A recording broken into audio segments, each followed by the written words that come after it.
All right, we back. You probably on YouTube had to click on a different video because YouTube handles it in an annoying way. Sorry for that.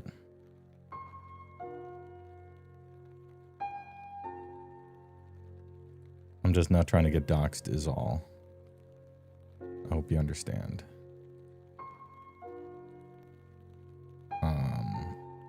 We like our privacy.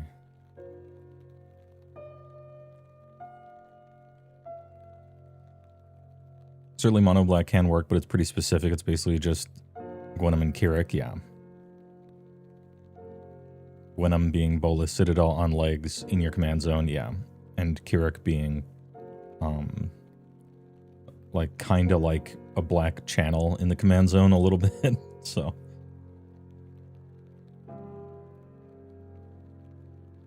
I'm not going to do deck reviews for CEDH because I don't play CEDH. I don't know enough about it to review CEDH decks. I could review the thing as if it were a legacy or vintage deck, I guess, because I used to play those formats, but I'm just not knowledgeable enough. It's kind of the same thing with reviewing Bracket 1 or even Bracket 2s. I don't ever play Bracket 2. I mean, I could give it a fair shake, I guess.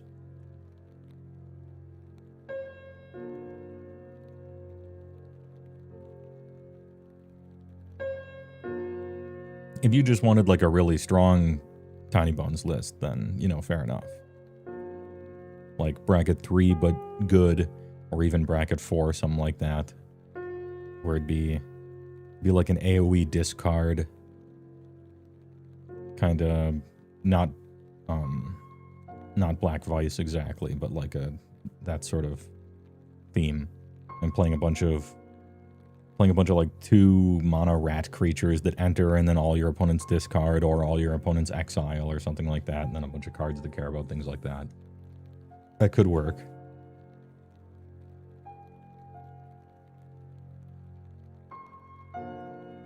One of the issues with pure discard is that eventually people start playing off the top of their library.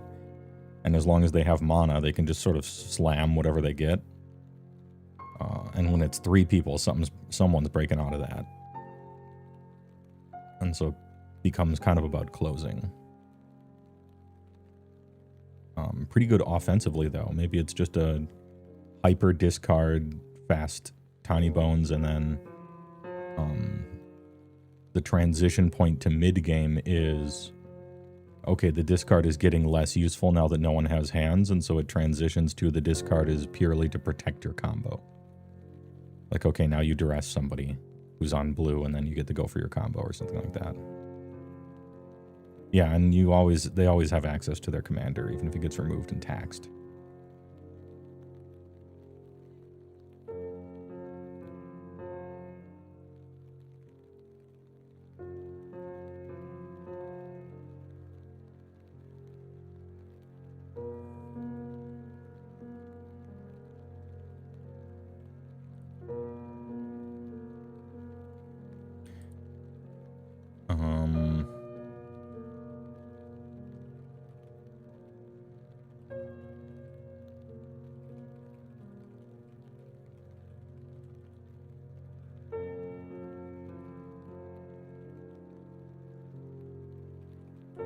YouTube link needed updating. Sorry, I'm still typing in announcements. Apologies. What a whirlwind of stuff to do behind the scenes.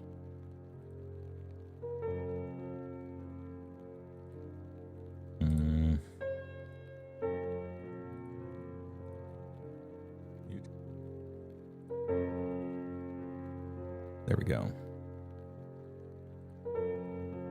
Okay, I think I finally caught up to the here and now. Apologies. The doxer. It was me, I clicked the button wrong. And I've never felt so good for having an adult woman fetish. I'm basically protected from the worst parts of mistakes like that, which feels good.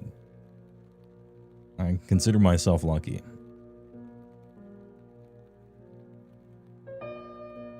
But still, I don't want anyone to know my address.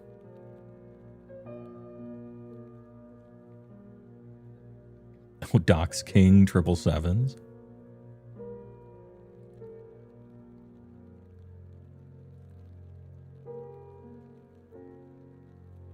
under 50 is basically borderline to you. When you go out on a date and you find out she lied about her age.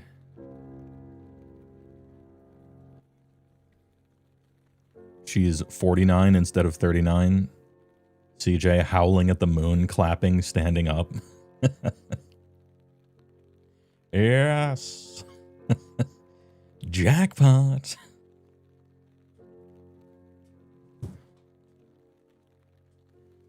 Dude, I'm actually sad you're not playing your Warlock only because Need Hags is the best name for a Warlock.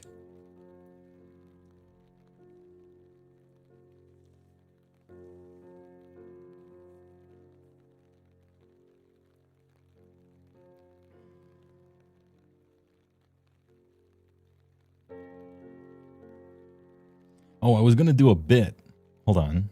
I was going to do a bit. All right, check it out. Where's my Rodney Dangerfield over here?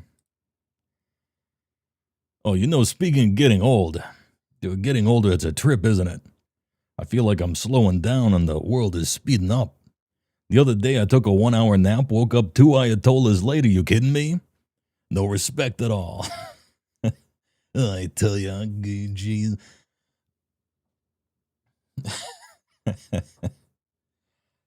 We miss him. No, it's a controversial attack, this Iran thing. Even the Muslim countries seem split on it. Iranians and Persian diaspora are pretty hopeful, but some other Muslim countries don't like it, like France and the UK. Geez, I tell you, All right, back to the walk, and there we did the bit.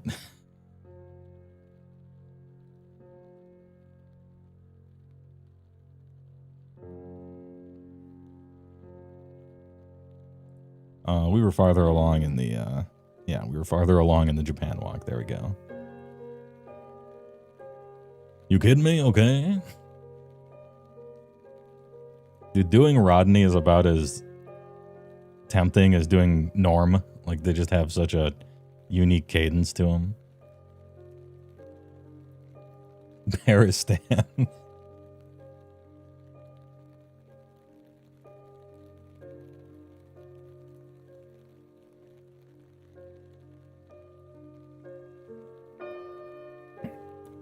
You think the favorite bit I ever did was Norm's alert on O.J. Simpson? Oh, yeah. I mean, like, technically I thought of that joke, but it was such an obvious joke that, like, everybody thought of it, but still, hey, independent invention. Really in the the stormy normie style.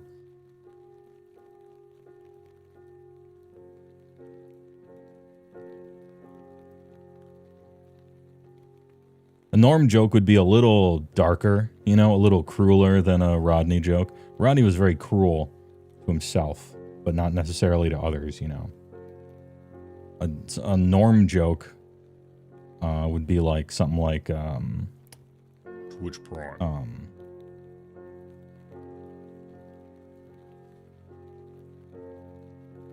Something like oh hey, I heard in the attack that killed the Ayatollah, they got his wife too. And I don't know about that. Geez, I draw the line at killing kids. You know, something like that.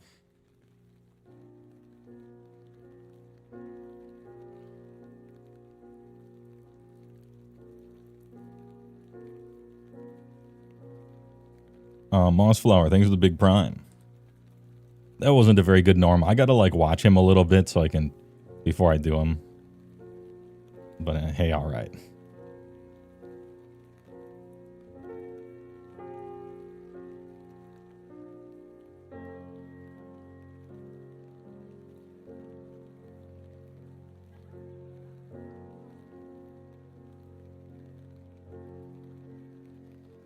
Juice Moose Mooney, first time chatter. I think it's 1:30 p.m. over at Austria. Can't sleep.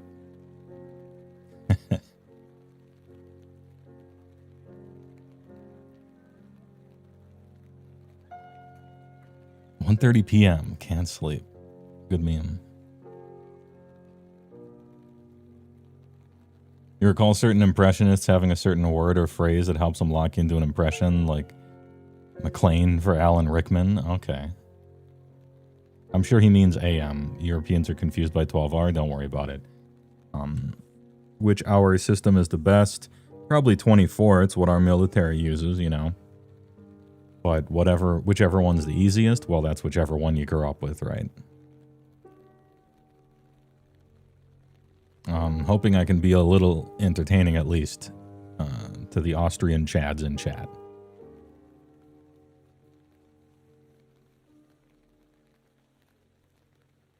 Dude, it's 15 o'clock. You meant just is 1:30 after midnight? Hey, don't worry about it. We got it. I surmised. What the fuck is a kilometer? Burgers, fries, bullets, feet miles, football fields, blue whales, school buses. Fuck Walmart. Don't like Walmart.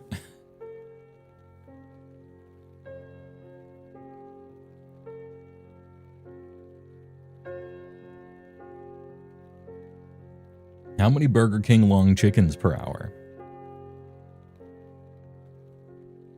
Although, in the frozen north of Wisconsin, it's sort of like, how many cords of lumber per bullet? Oh, liquefied horse. Hopeful band speedrun. 5 big cucumbers, angry paladins. Great wall of fractalus against Walmart. God, I love the fucking copy pasta World of Warcraft rating. China memes. Oh, we're gonna get some of those soon because it's a new expansion pack. And there's gonna be another Race to World First at some point. Can't wait.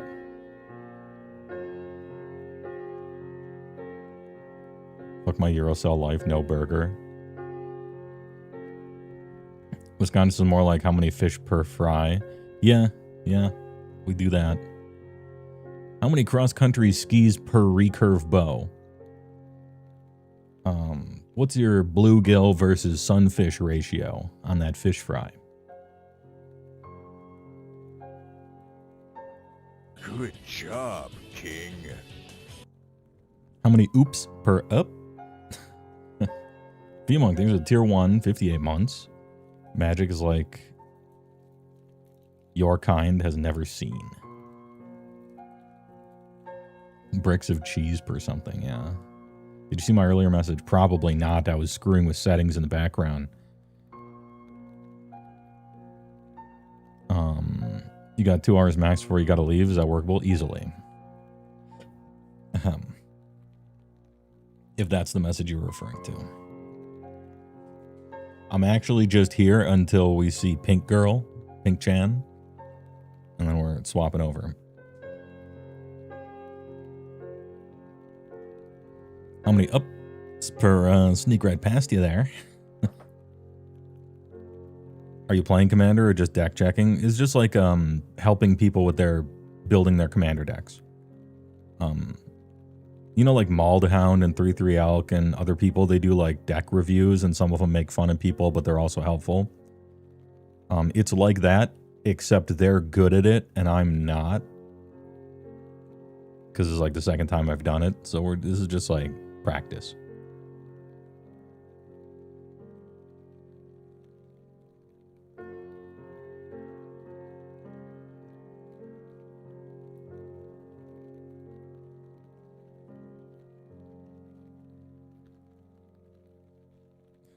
Pink girl, bestow your grace upon us. May she wear the pink. Let me see. Elect man.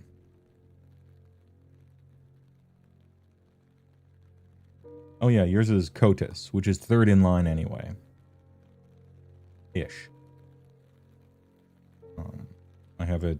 It's one of the ones that I have I just clicked on it. I haven't looked at it yet, but I've clicked on it, so it's in the browser. Mald's skill level is sus, but the deck reviews he does are impressive. Yeah, that's what I mean. Like, the skill of reviewing and giving feedback on a deck live. which that skill, it helps to be good at Magic or good at building decks, but it's a different skill, you know. There's some overlap for sure, but, you know, like all things, you practice it a lot, you get better at it. I'm going to try and do a time limit or just let it rock. I'm going to, like, consciously try to keep a lid on it, you know? Because last time there was no consideration for that, and it was wrong. And this time, I'm going to try to be considering time limits in my head. And if that too proves to be wrong, then we might have to put a timer on the screen or something, and then it plays the Metal Gear Solid music when we start getting to the end or something. The Sonic, do that stuff. Yeah, 20 min.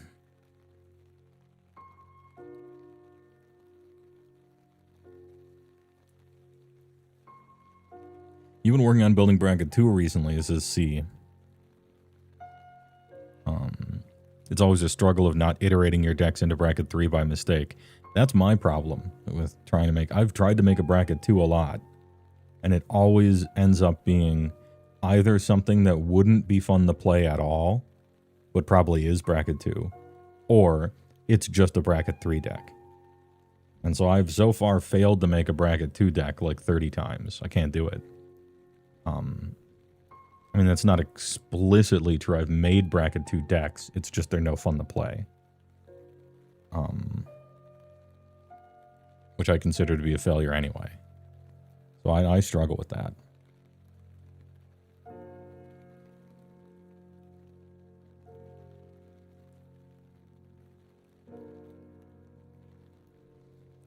You don't really think you saw the first deck review streams? You don't know how long you take per deck? You just thought it'd be better to communicate that than to not? Yeah, easy. That's the cool part about the communicative, interactive medium we're on, is people can just say that rather than a YouTube video. It's tricky not to land in bracket 3. Yeah. It's tricky to build something fun in bracket 2 as well. Maybe I'm just a juicer. I did 3 in 3 hours. Yeah, but I rebuilt one guy's entire deck. And spent a long time doing it and made... I put everything into type and tags for him and stuff. Like, that took a while.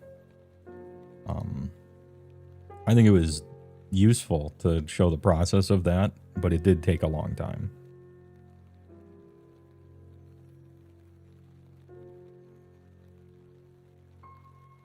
Yeah, Mardu Enchantment Reanimator.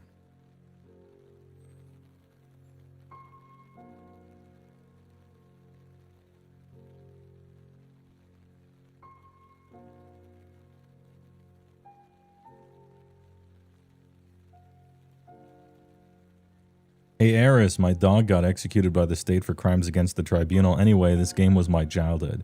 Oh, your dog died? Let's go!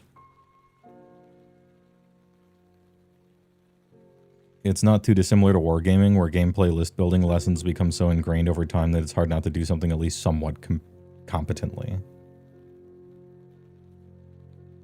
Yeah, maybe that's true. There's also, actually, at least for Age of Sigmar anyway, list building is more like Commander than it is Standard or Legacy or Modern or something like that. In that, people in general don't want to play something that is seen as too competitive or too powerful. You know? Like there's that feeling in the ether that once everybody knows something is broken, like they actually don't want to play it because they don't want it to seem like they're that guy. So there is that part of Commander as well as AOS list building. People like meme lists. And every time anyone asks for a deck, or every time anyone has ever asked me for their thoughts on list building in AOS, they're always like, I don't want something too strong, I just want it to work. And by the way, here are my pet units, you know? Because you want your opponent to have like a game as well. You want like a game and then you win, not no game. Speaking of no game, oh, pink girl, there she is. Ah. All right, we saw her. You are blessed this day. You have good fortune for this day, for you have seen the pink girl, pink Chan.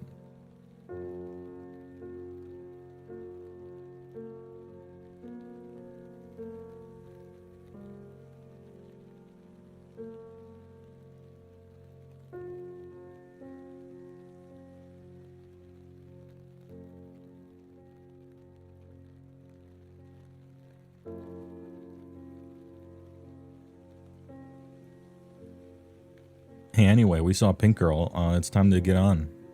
It's time to get on getting on. Let's fit as many in as we can this fine evening.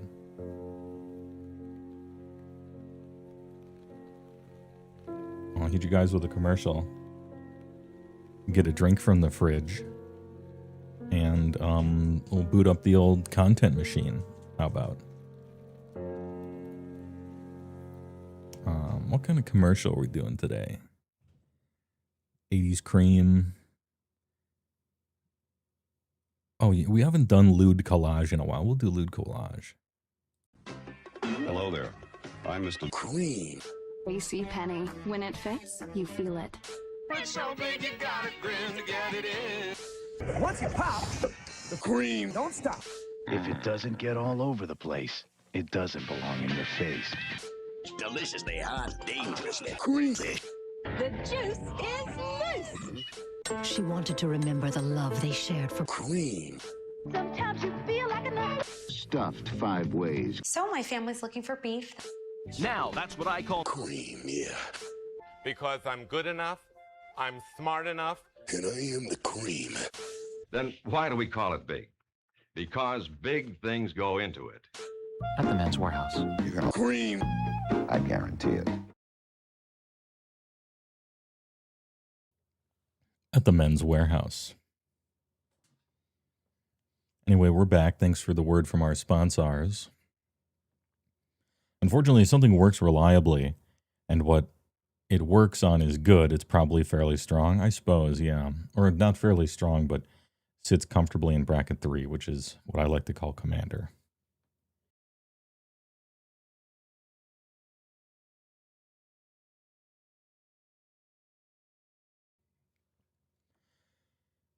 Very much I really want to win with my 2 Mega Boss on Maw Crushers who are secretly lovers. How much do I have to optimize to make that good? It's so, yeah, it's sort of like you're choosing design restrictions right away, as far sort of like your commander in a certain respect. I want to play with 2 Maw Crushers. Now I optimize as if it were bracket 4 to bring the thing up to bracket 3, kind of. Except the deck build or the list building version of that. It was kind of also has the interesting angle where you can do tons of conversions, and even if you play with staples, you can still have your own goobers. Yeah, that's a fun part. You get to personalize it in that respect. It's kind of like if you had to paint your own Magic cards, or if everybody did altars, right?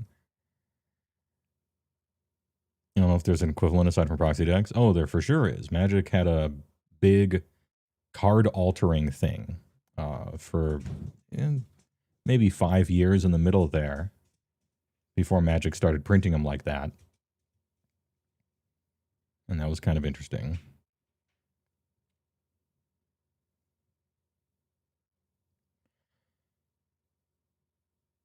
Has anyone ever picked up a Mounds bar? A Mounds bar? Is that the Almond Joy without the nut? Hold on, Googling. Yeah, that's the Almond Joy without the nut. Yeah, probably. I could see that happening. I mean, people buy Werther's Originals. Ben and Jerry's, Now and Later's. Swedish Fish. Swedish Fish is just flavor wax, you know? Chewable flavor wax from Sweden or whatever. Yeah, people choose all sorts of gross shit. Sour candy for any reason. Ugh. Artist proof only commander deck. Peem. Yeah. Nutless and soulless. Dude, that's like choosing a Snickers bar without the vein. They took the vein.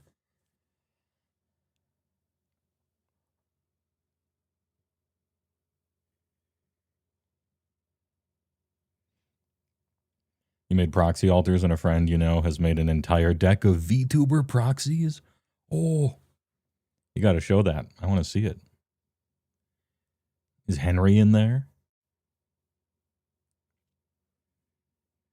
You want your Snickers bar like the arm on the stream intro. Absolutely vein gang. You just got a pack of gushers and they've skimped on the gush here lately. That's sad to hear. I loved gusher as a kid, as a young adult. I enjoyed a gusher or two. Those are delicious. Twitter on the MTG Discord. Okay. Anyway, the first deck I'm doing here is not the first one in order, but it's the one that is the most time sensitive, and it's pretty close to the front. So I imagine we'll get to the ones before it, which will make everything okay. This is a Lekman. I made a duplicate of it. No rest for the best. No rest for the bricked up, if you will. And what they say is the problem, or rather the goal. Mill myself a ton to set up a full graveyard of silver bullets that I can use to help me grind out value turn after turn. Time after time. The problem. If you don't open a good mill engine early like Hermit Druid Ripples of Undeath 6, find myself doing a whole lot of nothing for 5 turns straight, and that feels really bad. Caveats, restrictions. Well, okay, so the first, to me, the answer to that is you have 2 choices of what to do right from the get-go, okay? Because I noticed that problem, I identify it, and it makes sense in my head. You either have to play enough mill engines so that you see an average of 1 in your opening hand. That is to say, like 14 is something like the number. Or, this is why we have commanders. And your commander is the mill strategy, so you always have it. And then you put, you know, whatever cards you want in the deck. Those are, I think, that's where the paths diverge here.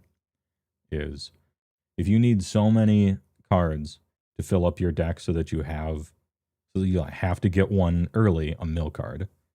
Otherwise, your deck doesn't do anything. It might be time to consider a commander that mills. Because then you free up like 15 card slots or some such in your main deck. And the thing at least always gets started. It means that your commander is quote-unquote less fun, because payoffs are more fun than setups. But there it is. Caveats and restrictions, and now I'll read this part, because I went on a little tangent here. But doesn't like Soul Ring. That's fine. Your commander is 3 colors with no colorless in him. I'm looking at your deck. There isn't a terribly large amount of colorless mana symbols. I mean, okay, there are. But a lot of them don't have it. I don't play with many Soul Rings myself. I only have them in 2 of my decks. It's fine. Please don't suggest that you add a Soul Ring. I won't. Try to keep this bracket 2 if possible, because you don't like game changers. If you think the idea is unsalvageable bracket 2, say so. No, I think self-mill into doing stuff is like the perfect bracket 2 commander, because you're probably not going to run into any farewells and rest in pieces in bracket 2. And as far as how powerful the thing you're doing is, well, that's completely under your control in that respect, right? You can always make another bracket 2 deck in these colors. Also, be honest, it should cut the meld. If you should cut the meld in the deck, you like it because you think meld is cool, but those card slots could be used for cards that help the game plan online sooner. No matter how much it hurts. What is the meld card in here? Let me check. Nobody plays Grave Hidden bracket 2. Yeah. What is the meld card? It's probably not Titania. Whatever the Nissa one is. Nissa Giant Nissa steps on me and devours the whole world. What is that card called? Is that the one I'm thinking of? Or no, Titania? Where is the Meld that I'm looking for? I thought it was Titania and something. It's Fang and Vanille. Okay. The lesbians from Final Fantasy 13. Fang and Vanille. Whenever one or more cards leave your graveyard, you draw a card and you lose 1 life. The ability triggers only once each turn. That could potentially be synergizing with what you're doing. Melds into Ragnarok, Divine Deliverance. Vigi, Menace, Trample, Reach, Haste, 7/6er. When it dies, destroy target permanent and return target non-legendary permanent from your graveyard to the battlefield. That just seems fun. Cards are ostensibly going to be leaving your graveyard, so I think at least half of the Meld is fine. That's the rule for Meld, is if you really like Meld, and at least one of the cards does something for your synergies, I say it's a free slot. Vanille is 4. Enters mill 2, then return a permanent from your graveyard to your hand. Beginning of your first main, if you both own and control, then you flip them. But you do pay 5 for it. Yeah, I think this is perfectly fine. For bracket 2, we're melding. Both of these kind of do things you want. Yeah, there are better cards, but whatever. It's only 2 out of 100.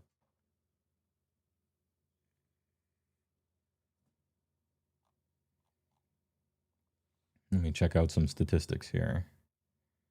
It's a fine curve for Commander. Average mana value is 2. Land count is 32, a little low in my IMO. Mill decks are interesting, though, because you kind of don't want fetches in a mill deck, because your chances of milling the land you wanted the tutor for are pretty high eventually. But you kind of do want fetches in a mill deck or a self-mill graveyard deck, because it's so easy to play Crucible Worlds and keep replaying the same fetch over and over and make land drops every turn forever, which is really good.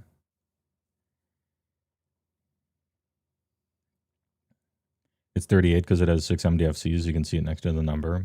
Oh yeah. I count MDFCs as basically a quarter of a land each for the most part. But this is where I differ from most modern deck design. It's probably because I'm too old and curmudgeonly in my views, but I don't ascribe to an MDFC is just a land you get to cheat with. Because like on the back side of it, usually it's the worst land you've ever seen that you would have never run. They count for something, but I don't count them that highly. Most people do, and most people really like them. But I guess I'm a weirdo. I think, what am I looking at here? Deathrite Shaman is pretty good. Deathrite Shaman is going to be less useful in bracket 2 because I wouldn't expect a lot of fetch lands to be played in bracket 2. The more fetch lands in the format, the better Deathrite Shaman is. Yes, you can exile your own stuff, but you'd rather not.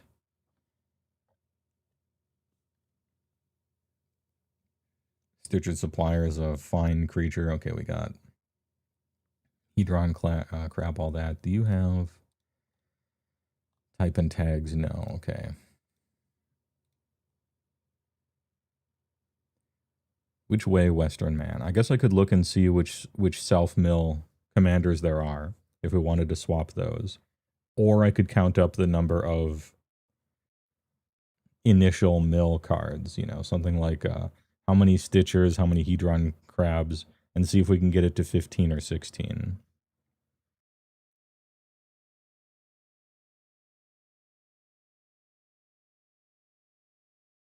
I probably didn't copy it when I copied the thing, so duplicate, yes, include tags. There we go.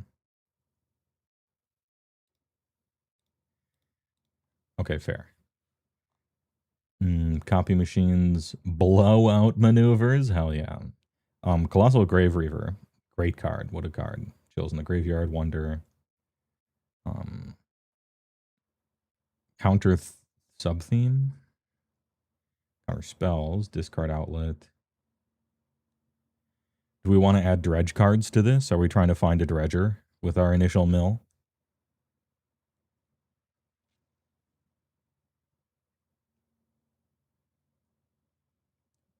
Nefarious card touching. Yeah, reaching out and touching people. AKA draw. Bunch of ramp. Version removal. All right, self-mill. 35. That's a lot. Oh, okay. This is plenty. You have a lot. It's possible you wouldn't have an opener. Well, okay. There's a difference between Golgari Grave Troll, which functions as a great second mill thing, not as a great first mill thing, right?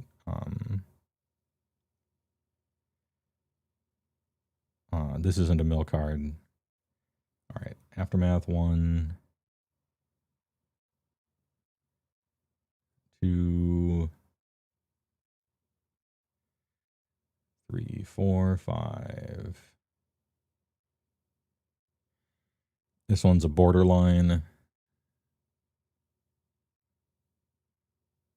the other side of this?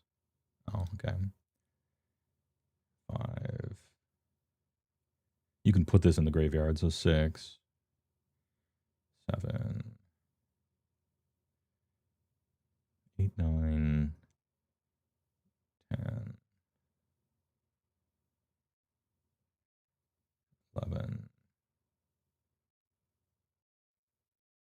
Borderline with these two, so it adds up to 12. 13 maybe, 14, 15.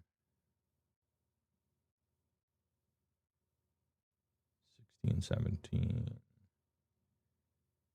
Combined with these two. Okay. This is like 17-ish. That at least start the milling process. I would maybe run a few more. I'm thinking of like Stinkweed Imp. You know, just cards that let you discard when you want to. So that you can get these dredgers out of your hand. It also serves double duty because if you get something like a Stinkweed Imp, then the Golgari Grave Troll in your hand is an initial mill thing rather than a fake mill thing.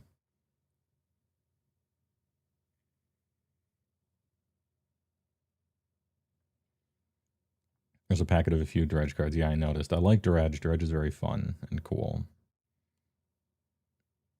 Stuff like Entomb, Buried Alive. Yeah. I don't know what the budget is. Entomb is feeling pretty good. Even like since it's bracket 2, you don't have to be like too lightning fast. You can get like Entombing Exarch, not Entombing Exarch. What is the guy's name? Entomber, Vile Entomber. Like this guy. A 2/2 Death Touch. When he enters, you do the Entomb effect. So it puts a body out to be able to interact with combat in a way. And then you can toss Golgari Grave Troll in your graveyard. I think I said Stinkweed Imp. I probably meant Putrid Imp. Whatever the pimp was. The 1/1 for 1 where you can discard a card to give it 1/1 and flying. I think if you have Threshold, maybe it's a 2/2.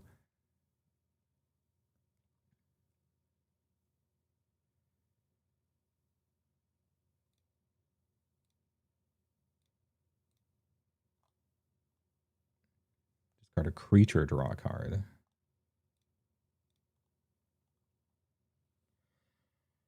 What we could do is figure out how many Entombs and Vile Entombers there are and put a bunch of those in instead of some of the generic like mill 3 cards, even though Stitcher's Supplier is good.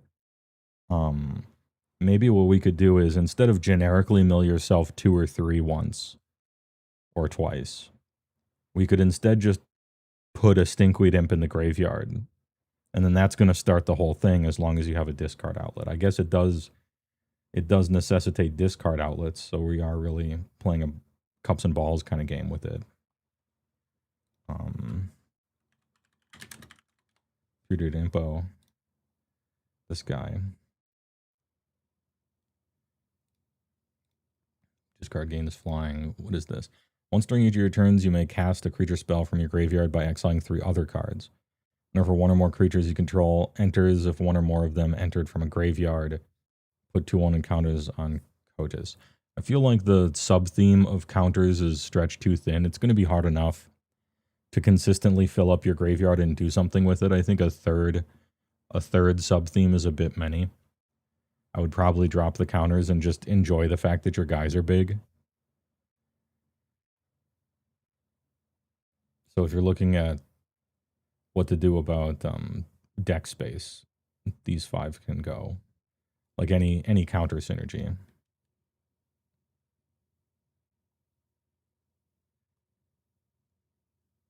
I'm hesitant to say Cotis should just be the commander. Because Cotis is really good. And he's going to make you want to use his synergies and really warp the deck. You can resist that. It's fine. Oh, it's just a quirk of how you tag things. It's not an actual sub-theme. It's just good cards.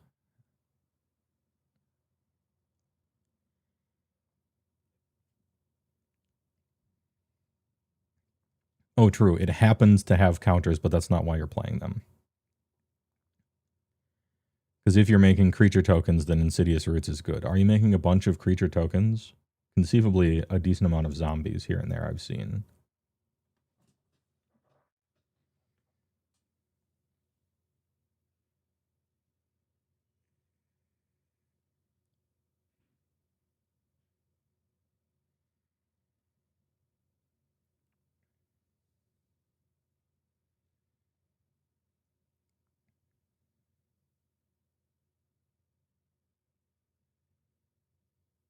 Playing with Imp, we could also consider Psychic Frog. Oh, good call. What's some other discard stuff? Psychotog as well. Discard a card, gets 1/1. Discard a card, gets 1/1. Just ways of putting stuff back in our graveyard that aren't terrible. I think there will be better options if we search for a long time, but obviously the most important thing we're looking for is being able to freely discard a card with no tapping, no waiting, no paying mana.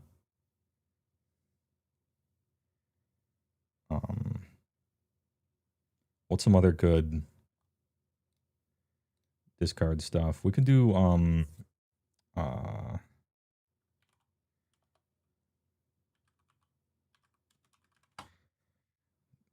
Fauna Shaman. Oh, it's in considering. Okay, I think I like Fauna Shaman in here.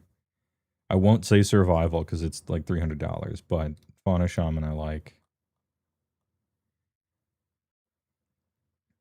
Just as a play it, you're going to have some creature in your hand, discard it, and grab Grave Troll, and you're off to the races. That is 2 turns of Fauna Shaman being alive, but it's bracket 2, so I could see it happening. Survival's a game changer. Oh yeah, it's true. I'm not used to thinking about game changers. Lotus Light Dragon Dancers is extra funny because you could go get Filth, Brawn, and Wonder with it. Now, Filth isn't worth playing if you're not playing Urborg, and you're probably not playing Urborg. You're not. And Brawn is arguably not worth playing if you're mostly on little creatures. And by little, I mean 4/4s and below. You're playing Wonder, which is the best one. Obviously, you can find wonderful creatures of Lotus Light Dancers. You get your pick of a dredge creature plus Wonder plus a third thing, whatever it may be. That's just great.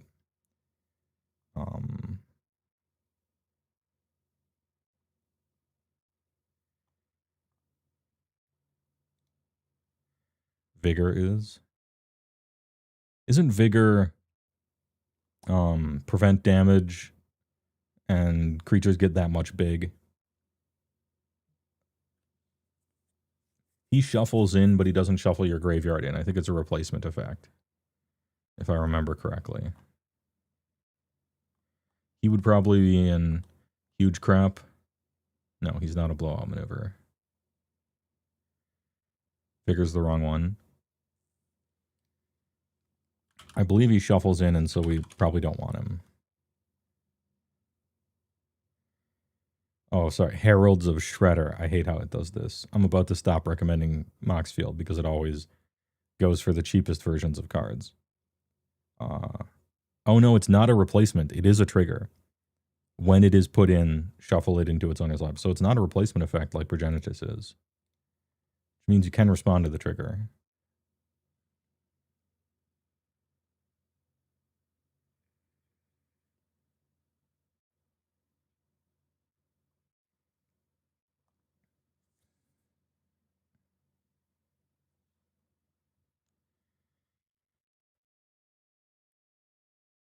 What's the lady? This one's actually pretty decent too. Cost 3. I think it's an elf. Formidable Speaker might be a decent option. I'm putting these in as like options. He thought he worked like Braun, but he definitely doesn't work like a... Yeah. Genesis is a boomer-ass card to have in your graveyard and pay 3 to return stuff if you want to absolutely boom out. It's probably been power crept by now. You need a lot of mana to make something like Genesis work.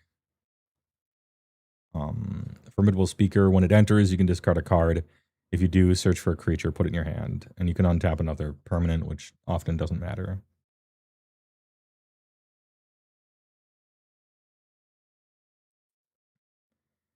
Yeah, I might go more pinpoint on some of this. Are we doing a Dread return? Can we have that type of fun? Or I don't think we're making enough tokens and creatures. But we do recur.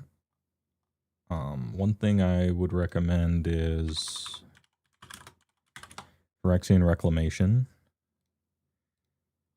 Graveyard decks to me are engines. You got to get them rolling. And a good way to do that is Phyrexian Reclamation.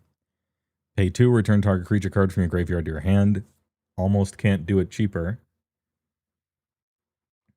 And this kind of thing for being able to get back your really useful creatures that keep dying. Recommends Reclamation, but not Tortured Existence. Is Tortured Existence, what is that? Is that the one you have to pay black and you exchange a creature in your hand with one in your graveyard? Yeah, discard a creature card, return target creature card from your graveyard to your hand, yeah. This is like 700 billion times worse than Phyrexian Reclamation. It synergizes with what we're doing a little better because you can discard a dredge creature to Tortured Existence. So I think it is worth running. It's another Putrid Imp, except it does better things.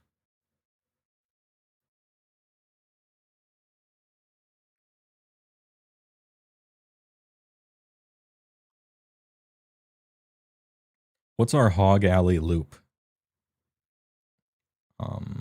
Breach. Hey, you know what would be good in this? Zhao Dun the One-Eyed. And Eternal Witness and the 4-mana Eternal Witness that's worse.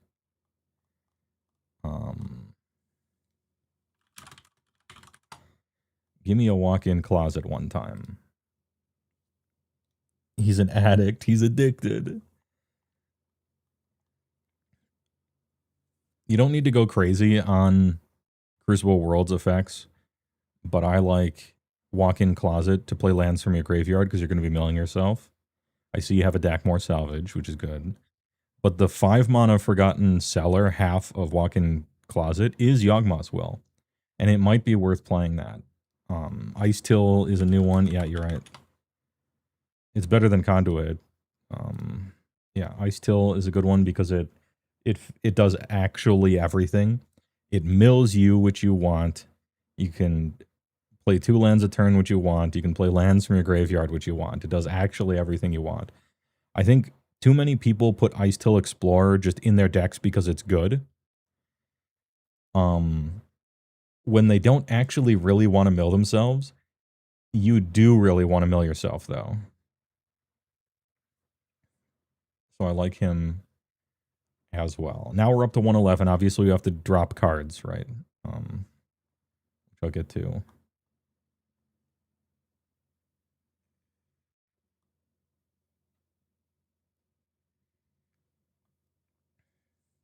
How many tokens are you making? I don't see... Maybe I should try to play this one time, even though it's 111.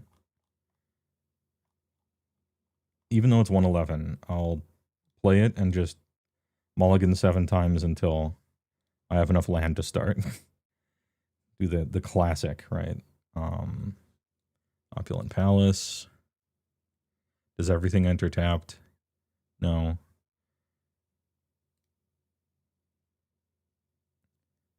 Misty Rainforest. Oh, we get to fetch.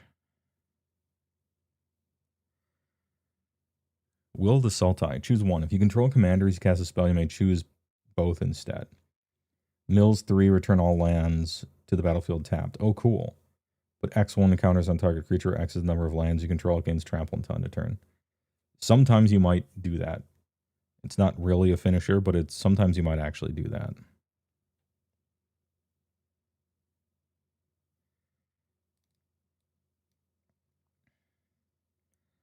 Plagueist.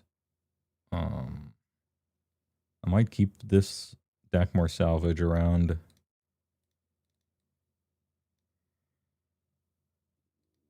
For discarding later. Enters tapped and you'll control an island or a swamp. Unfortunately, we don't because we're running too many MDFCs. But we could if I played the other land. Surveil 2.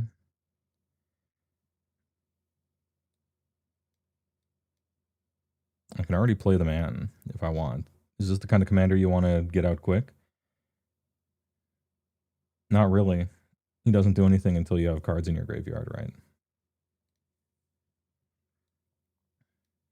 Fetch for something, this guy. He doesn't do anything until he attacks, though.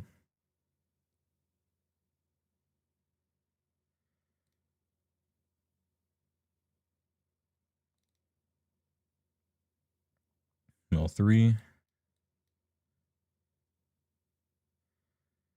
Then you may return a land from your graveyard to the battlefield tapped. Fine. Now this guy wants you to have 1,000,000 cards in your graveyard. You may cast a creature by exiling 3 other cards, okay? And we can Bone Fingers. If I really want 2 more creatures in the graveyard right now. Or we can Head Shredder. Do we need some more ramp up in here? I think we have a lot. I just didn't draw any because I added 11 extra cards. I'm keeping that in mind. Technically, this card would be back in our hands. What is this? Mill until you hit 2 creatures and then put the rest on the bottom. Yeah. That guy. And that guy. Those are 2 fine creatures. Do we cast them for free or do we still... Oh, in addition to paying all the other costs. Okay. And so it's turned... Oh yeah, I had to play a land last turn. And then like another land this turn. And so now we're kind of cooking. I can swing in Mill 3. Sorry, that goes onto the battlefield tapped. So he really is ramping us. And then I can cast this thing by exiling, what, 3 other cards, period. So, bloop, bloop, bloop. Do some funny stuff. I am paying 5 for it, so I get both of the things. Draw 2, discard 1. Hey, discard Life in the Loam? Seems good. Okay.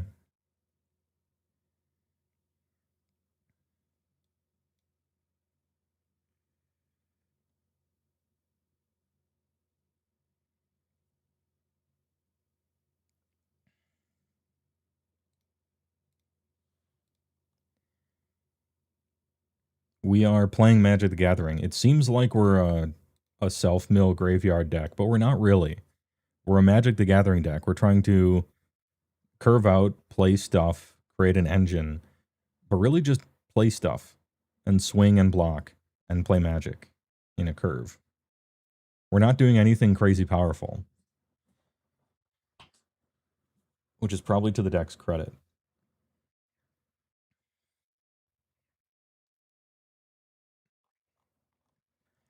I feel like the commander should be Teval or Sidisi. Take your pick. And then we can take out a lot of the self-mill that doesn't do much besides self-mill, Grizzly Salvage, Satyr Wayfinder, stuff like that. Teval is obviously better. But, you know, we're not trying to make the strongest deck. They're both good in their own ways. The problem with Sidisi is you can't just swing with her willy-nilly because she does not have flying. The reason Tevel is basically Sidisi, except they gave it evasion, and so you don't have to play a million cards to give it evasion. Oh, you're getting ads? All right, I'll wait for 5 seconds. Don't worry about it.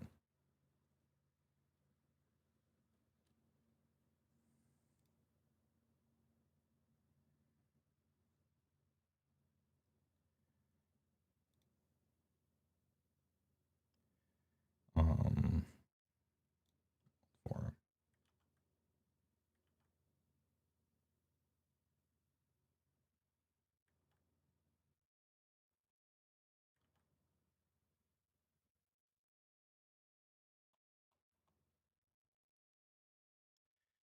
I would remove the other thing, but I won't because now we have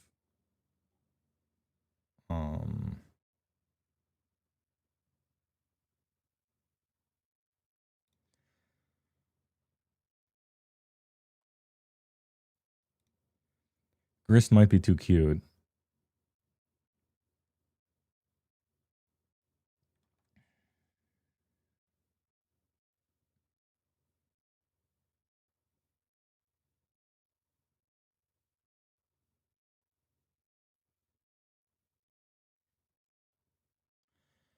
Enters mill 4, then you may put a creature or land from among them on top of your library.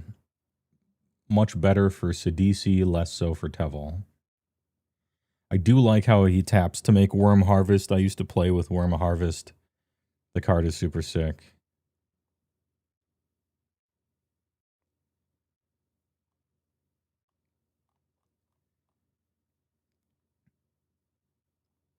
No, that triggers Tevel.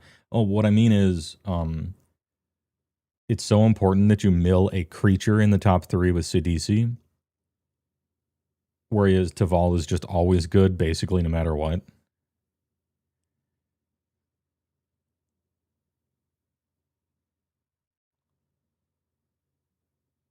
Anyway, oh yeah, that's right. You were hitting a commercial. Your commander should be either Sidisi or Tevel, unquestionably to me. Now, Sidisi is worse, for sure. But I think the main deck building reason why Sidisi is worse and why you might not want to choose her is because she does not have flying. She does not have evasion. You can't just swing with her, which means you have to devote main deck slots, and quite a few of them, to being able to swing with Sidisi and not get her killed. Which, to me, it kills the crab. Put Tevel in the command zone, and you're off to the races. Will it be too good for bracket 2? I don't think so. Just don't lean too heavily into Teval's combos. Like, there's a million combos you can do with him to one at a time over and over. Move cards back and forth from your graveyard or what, like, okay, Tortured Existence, you know, you might want to cool it on some of that.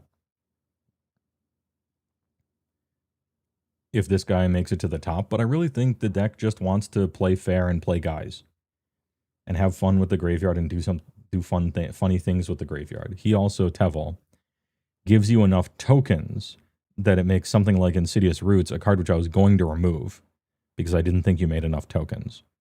Suddenly now you can play with this, and I think it's good. And you can play with a card like this. and he's funny. Dread Return. Because now sacrificing 3 zombie tokens to Dread Return feels pretty cool. Apparently you had him in the borderline inclusions already. I'd toss him in. Also at 4 mana, in bracket 2, you're going to just hardcast the card anyway. You'll have Desperate Plea with Tiffle, yeah. Colossal Grave Reaver. This is, to me, target number 1. The most fun target. This guy's real good. And so I would Dread Return him for sure. Drown in the Lock is interesting. You're just milling yourself, though. Kind of like Kethis, but in Sultai, yeah. Have we hit 20 minutes? Have I gone over? This is moving in the right direction. At the very least. But I would swap the commanders out and drop some of the... The permission is kind of weird. But I think it's fair. I don't rate Drown in the Lock very much. I like Counterspell, Negate, Arcane Denial probably. Especially if you're in bracket 2, I like Arcane Denial a lot instead. Because in bracket 2, I'm thinking like, okay, I'm going to counter your card, but you get to draw 2 cards off of it. Never mind that I also get to draw, you know? Like,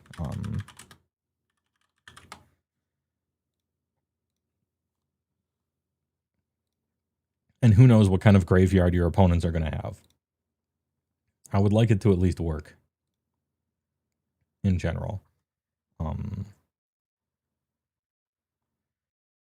I took out some of the traumatized stuff, some of the target player mills half of their library cards for 5 and 6. Because really we're going to be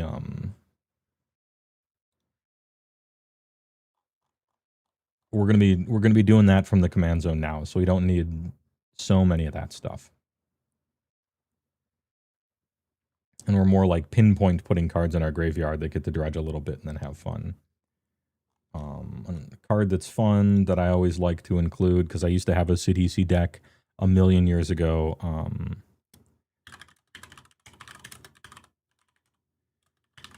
It's an enchantment. I can't remember what it's called. Keep Watch? No, it has similar art to Keep Watch. I want to say it costs 2, maybe it costs 3. Pedantic Learning. Whenever a land card is put into your graveyard from your library, you may pay 1 if you do draw a card. There we go. Who doesn't want to draw some more cards? Discarding a land to draw a card is kind of okay as well. But yeah, I like Pedantic Learning in my CDC stuff. Just as a treat. It's a card that, like, you have to have probably played a deck like CDC to even know this thing exists, but I like it. I think it's really cool. And now you get to play a few more cards like Codas in the main. A few more engine guys. I'm not saying Muldrotha, but maybe Muldrotha.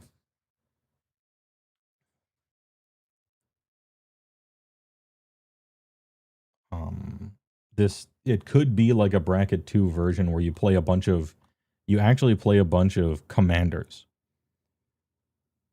You play like 4 or 5 3-color commanders that have something to do with the graveyard, and you just kind of load up on them. I mean, you're already doing Sidisi, you're already doing Stick Fingers,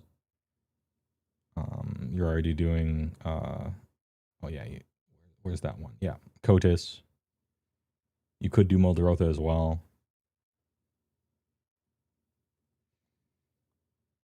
And so the creatures in your deck are enablers, commanders, and stuff like Colossal Grave Reaver. I would try to find room for Eternal Witness.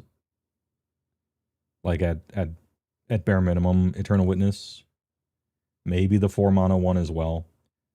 Because we do want to recur our Insidious Roots when it gets killed. We do want to recur our Arcane Denial or our Entomb or something like that. Not all creatures, right? But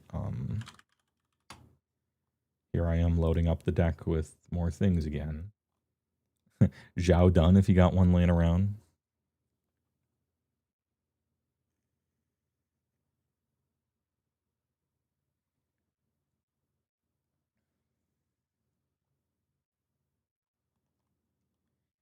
Cards with flashback are always great.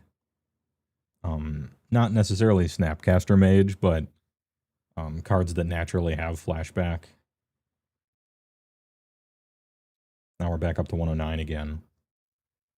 Anyway, I feel like, hey, is docking in chat? What's the how long have I spent? Was this 20 minutes? Winter Night Stories. Draw 3, then discard 2 unless you discard a creature.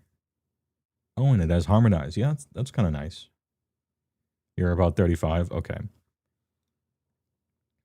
So I'm at a little under double what I was thinking of.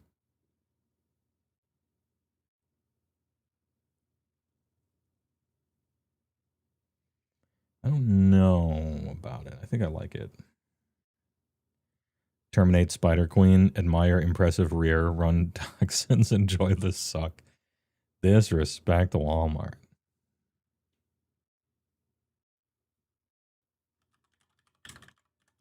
Do we want to do the careful study thing? I think we don't. I think we want actual card advantage. And then discard when we want to discard.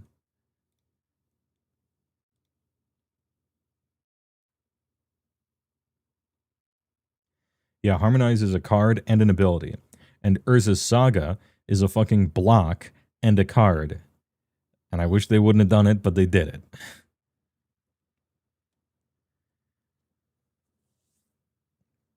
Good old Wan Shi Dong. We too low.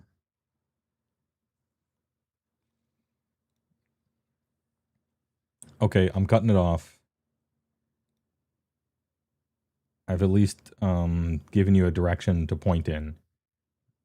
And a general idea of where to go with it. I guess what I can do is give someone a finalized product if we take an hour or two, or direct people and get to more stuff. I hope that was useful. Next. Deck's going to be fun, though. Maybe graveyard stuff is the right... I've never tried to make a bracket 2 for graveyard stuff. Maybe that's the way. Post the deck list in the threads people can compare. I will be. But it has 110 cards in it. It's gross. When the stream is over, I'm going to drop other cards and then I'll post it. Next up is the first one to submit, which is Kahi. And it's called Honey, Is Everything Okay? And it's Mazarin Marta Cadasta Kalar, or whatever the fuck, okay. Are you, are you trying to sabotage my stream with a meme commander like this? The most famously complicated commander to end up not very good this side of the Mississippi. Well, I'll try to rise to the challenge. Never made a deck like this guy before, or lady. Have a tough time establishing value engines, no doubt. Needs more ways of generating mana and card advantage. Yep. Definitely a project. There's been 7 iterations of the deck, but in this last one, 2 card combos took them out because they felt boring. And I'm trying to win with Drain Combat while having control of the board of the commander. Wanted this to be a bracket 3 brew, but it pales in comparison to your other bracket 3 decks. Yeah. That's because this commander famously has you jump through 17 hoops to end up barely okay. It's just like a very weak, tons of overhead, tons of machinery and moving parts in colors that are problematic for what its game plan is. This is like a deck brewer's challenge. People like the challenge of making a little tiny machine that does random stuff. I've seen people have really strong Asmongold decks, but they're cheating because they're just like putting Necropotence and 2 card combos in an otherwise, deck that finds you discard a card to create a food token. I think the way to go with it is make it a token deck, like just generic artifact tokens, the deck.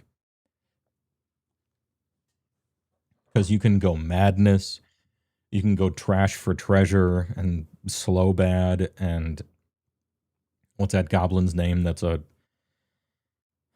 planeswalker that can sack an artifact to return some other artifact. You know, basically, I think you just got to go artifact tokens. And the problem with that is it really wants you to discard so that you can cast it, which means you have to play a bunch of discard stuff, even though you don't really want to. So it spreads you a bit thin.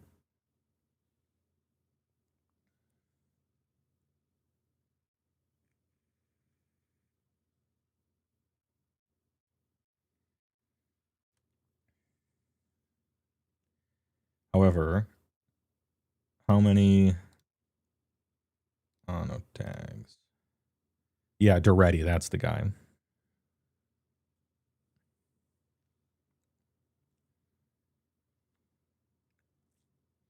Artifact tokens. We got Skull Clamp. We got Cauldron Familiar. We got the Underworld Cookbook, which this searches for you. We got Deadly Rollick, but no redirect. I probably would just do that.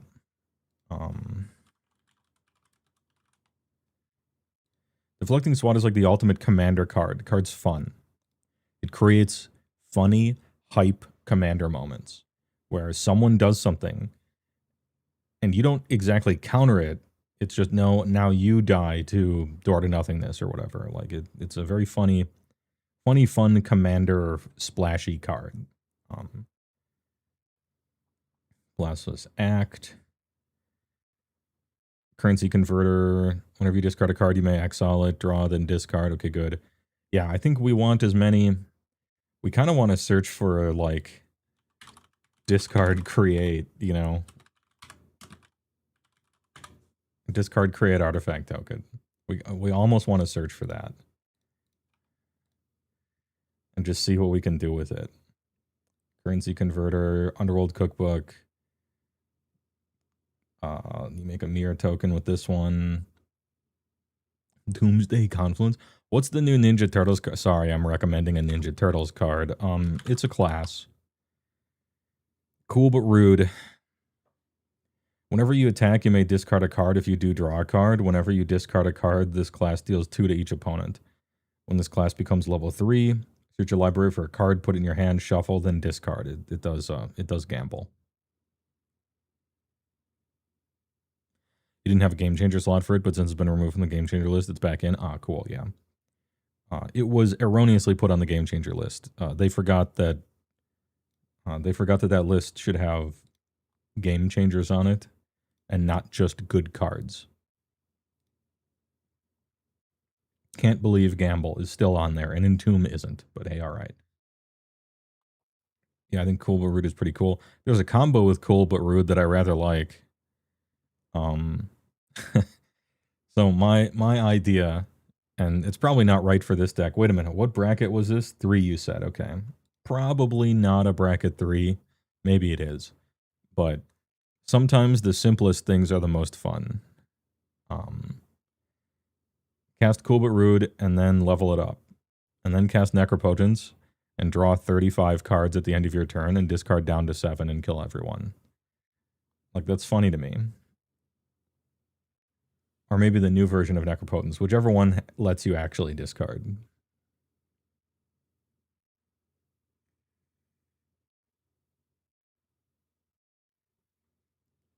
Necro Exiles, would it trigger? I think so.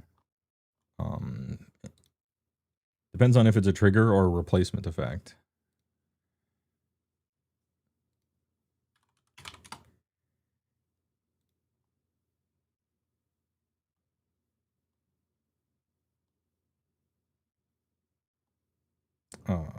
Oracle text, please.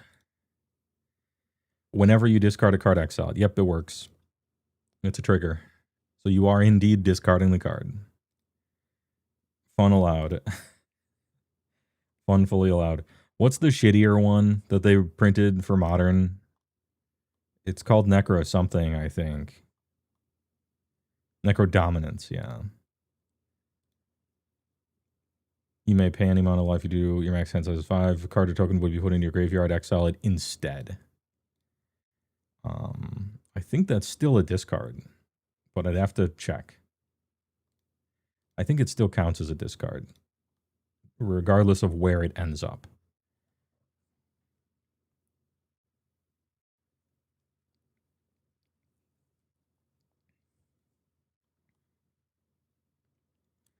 Cranial Ram, if you got a bunch of artifacts, is good.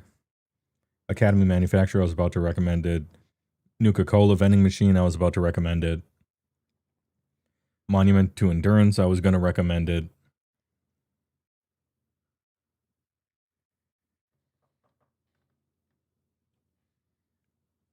Patchwork Fat American, Angered Hits on Armored Men. Intentional Pain River, keeps others safe. Medics focus those who eat fist. We used to spam that during Nexramas. That shit was so good. Yeah, I'm kind of sad that they made a cool card, but Cool But Rude is actually a cool card. Idle to Oblivion, yeah, I feel like if you're not making stuff, you're probably so lost anyway. Smuggler's Copter is kind of nice. Are there any Madness cards for 0 that are otherwise good?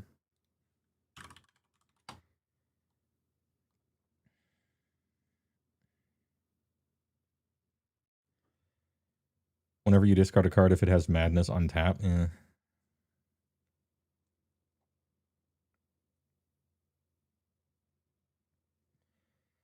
Destroy target creature power 4 or greater. It's like a maybe. It could be in the maybe pile.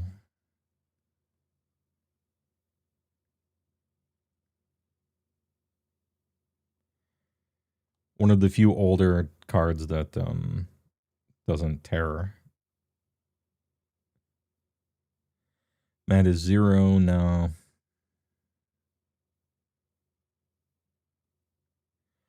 We don't want to overload with Madness cards, but if there's a Madness card that's otherwise decent, you know, then I could see running it. Violent Eruption.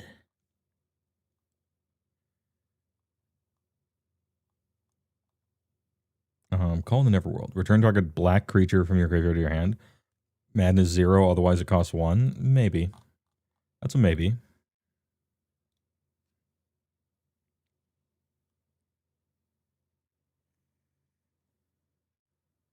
Twitch Prime. LTAC, thanks for the Prime. 24 months? Dude, that's almost 2 years. Thanks a lot. Man, it's a Goblin Welder. Let's fucking go.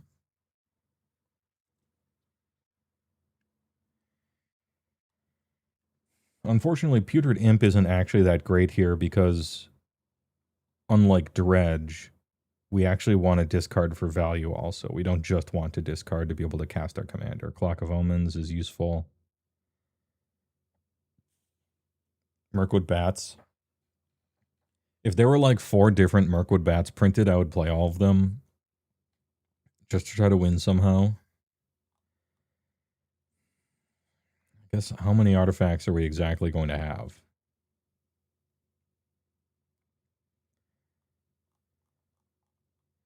Here, let's try to play it a little bit.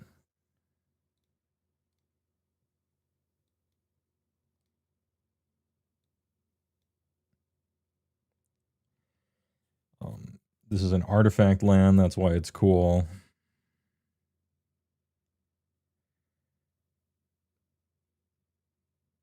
Almost don't want to cast this right away, but we will. Each player exiles all. Yeah, this is living death except for artifacts. Still can't cast our commander. Nothing in our hand does anything. Whenever one or more creatures you control deal combat damage to a player, create a food token. Yeah, but that's not happening. We're not exactly swinging. But it is a way to make something, maybe. Can't swing, though.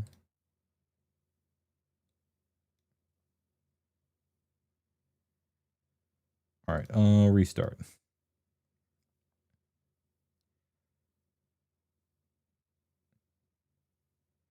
Whenever you discard, do something. Oh, yeah, cycling. Okay, so we could play a bunch of cyclers, I guess. As a way of discarding something to cast our commander.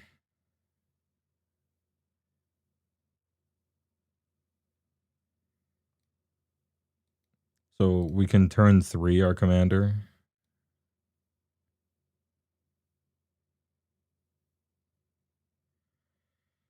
When it enters, and whenever it deals combat damage to a player, make a blood token. Okay, so we got a blood token turn 2.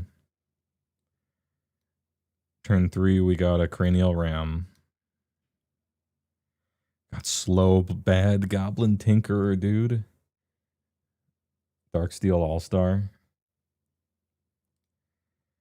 And then we didn't draw our 4th land, so we can't... or no, we can. Okay, so we cycle this to draw a card, and then we play Dacular. And then we get Cookbook.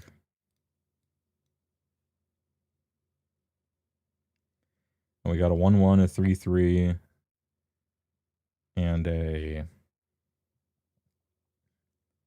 2... a 2/1.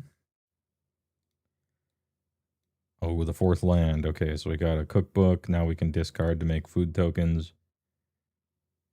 We can make ninja tokens and equip to it. We can make braids to start drawing cards.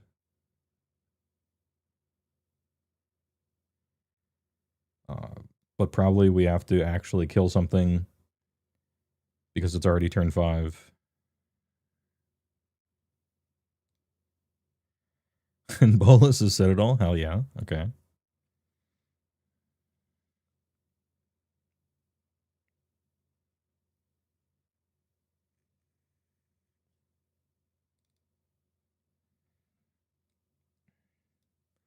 So we can make a food. And then this guy, Mr. Ovaltine, comes right back to our hand, right? Am I reading this right? So Underworld Cookbook plus Ovaltine Man means food every turn for free.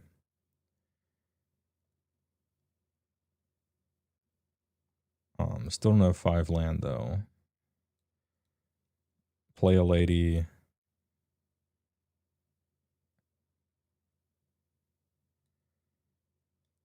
Sacrifice guy, draw a card maybe.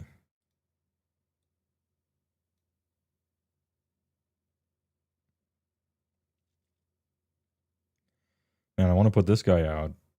He's sort of like, what's that 2 mana enchantment that does the same thing? No, it's not you, it's an opponent.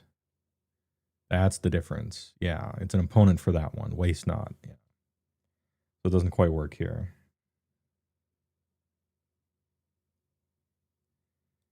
And then we have a little flyer that can swing with this stuff. We can discard the funny guy for another food token, which, oh yeah, we'll level this up and start doing damage. We can draw some cards if we equip the Germ.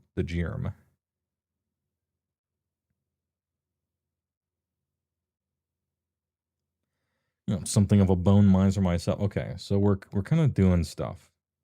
We're doing a bunch of really, really tiny things. This is so complicated.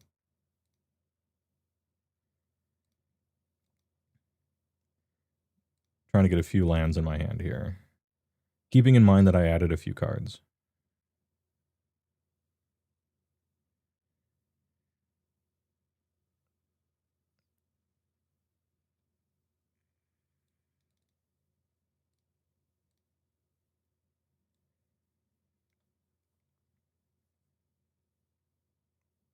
And if you discard a card, you can exile that card from a graveyard. If you do, you may play that card this turn, okay? No real way of discarding again. A way to discard was not showing up. Okay, Fomori Vault technically... if we Fomori Vault with 5 lands on the battlefield, and then we can cast Asmer and Dacular.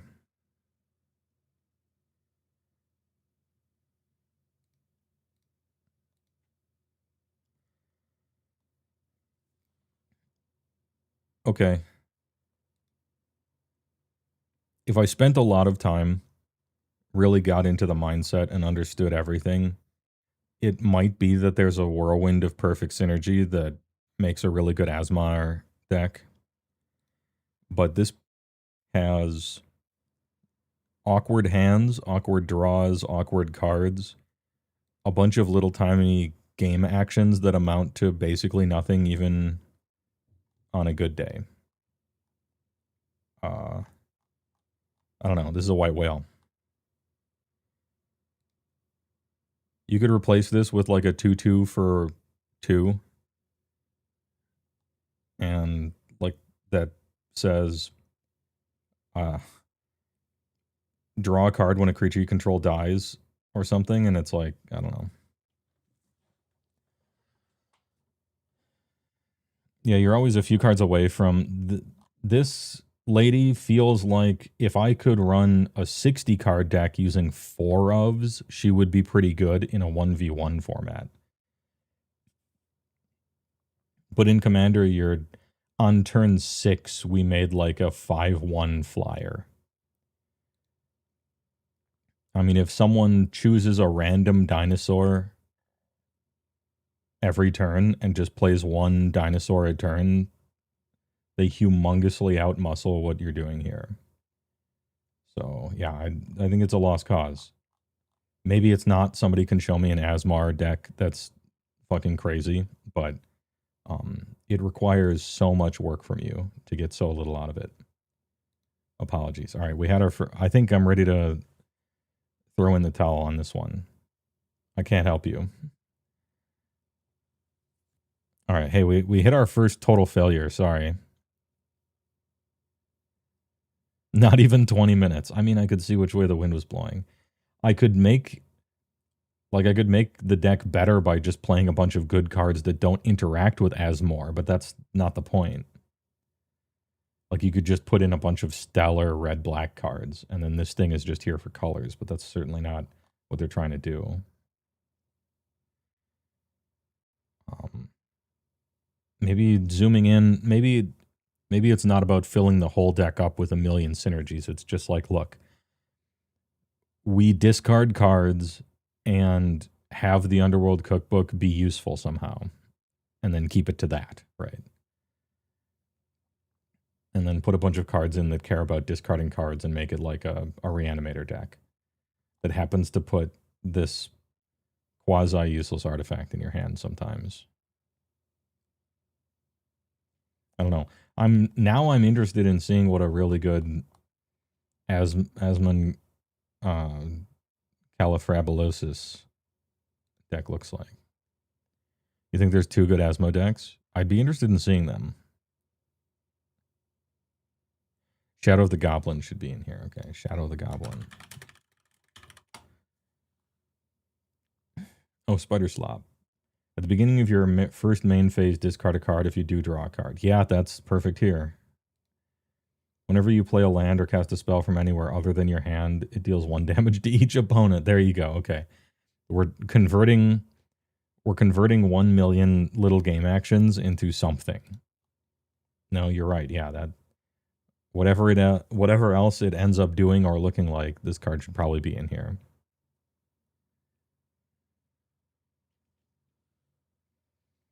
How would we even go about this?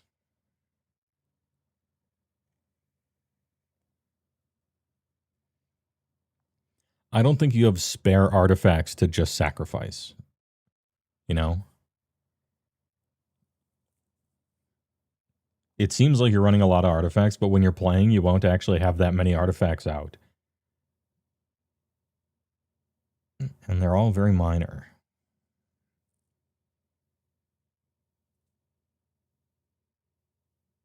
Most of the time you have like 10 tokens out.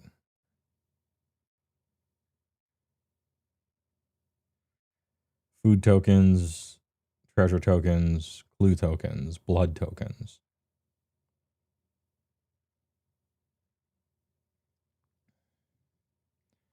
Welder likes Moxen. He likes artifact lands. Tools and Tubbies style, like extended.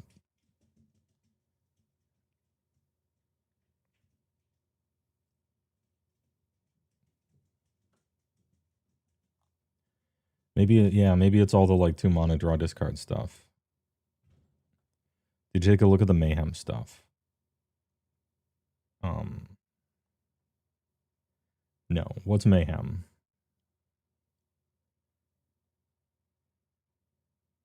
I'm searching for it on card images right now.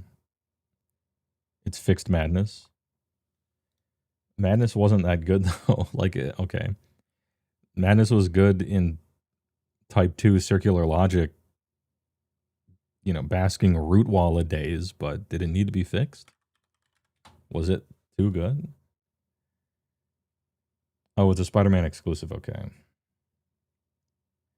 You may cast this from your graveyard for blah if you discarded it this turn. Timing rules still apply. Wild mongrel ass.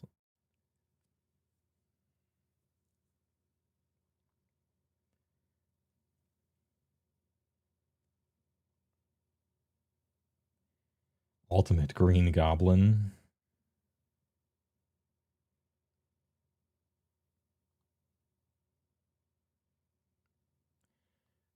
Yeah, hey, all right. I mean, choosing a commander that like taps to draw and discard, or like if you would discard a card, do something. I don't know. I would switch it up. I'm bowing out. I'm washing my hands of it. Kahi, you tried like 7 times to make this deck good, and you just couldn't do it. It's because this commander sucks. And maybe somebody in the world has squeezed this piece of coal into a diamond, but it ain't gonna be me in 20 minutes.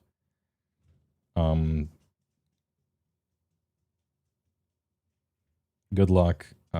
May God have mercy on your soul. Next. Notorious G. Your worst fear is confirmed. No, this is actually a good thing. It means, because it could have been, maybe you're terrible at making decks. Like, you're just bad. And then I look at the deck and I make it perfect, and I'm like, this is obvious. That's a worse world to live in. You know. So that could have been worse.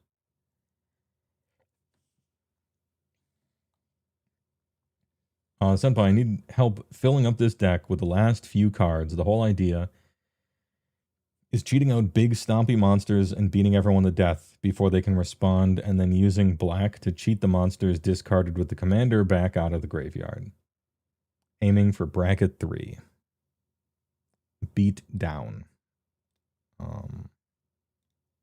And this time I'm gonna... I don't know why this isn't checked automatically, but hey, alright. Do you have tags? No. Well, I had to make sure. Oh, the infamous Cruel Claw. Okay, this guy is cool and interesting. He's a little bit of a trap, though. So there is a caution. Whenever the infamous Cruel Claw deals combat damage to a player, exile cards on top of your library until you exile a non-land card. You may cast that card by discarding a card rather than pay its mana cost. This is fun. Okay, you, Notorious G. Wait, is Notorious G in the chat? Because I am giving preferential treatment to people who are here.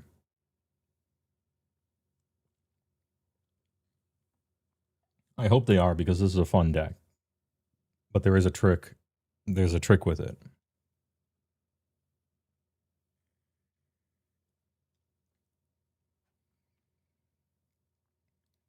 Oh, they're not here. All right, eat shit for life. No, they are here. They were in YouTube chat. Got it. Indeed, I am here. Perfect. Don't eat shit for life. So, the downside to the infamous Cruel Claw is you have to be able to hit people with it, and he only has Menace. So you need to devote a decent amount of main deck slots to be making sure a 3/3 without any real evasion can actually hit people. Which means that there's gonna be a lot of cards in your deck that you don't want to flip over with the infamous Cruel Claw because you're already hitting people with him. And so you don't need the Whisper Silk Cloak or whatever, but you're going to end up revealing it off of his thing. So essentially, he kind of self-polices in a respect, just based on deck design.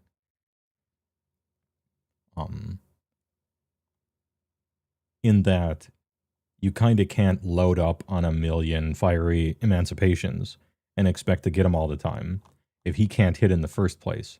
So now you have to play a bunch of stuff that makes him unblockable. But the more stuff you play that's unblockable, the more stuff you reveal off of him that just doubles up on something you already have. So like there's the crux of the issue. But he's fun and cool. So I noticed that you're already doing some of the things that I appreciate, like Sensei's Divining Top, which totally belongs here. Imperial Seal, which if you have one, cool. I'm surprised it's Imperial Seal and not Vampiric. If you had to pick one, Vampiric is better. And cheaper. We were trying to be bracket 3, right? Is that true? Let me check. Aiming for bracket 3. Okay, well, here we go. Vampiric. Tutor. Put him in. Tutoring to the top of the library is literally solving this guy's main problem. And doing it at instant speed is great. I don't want the... If you're going to choose a game changer, in my humble opinion, never pick Ancient Tomb. A random soul land. When you have so many mono symbols, I don't think it's worth it. I would play in general more synergistic cards first. Scheming Symmetry.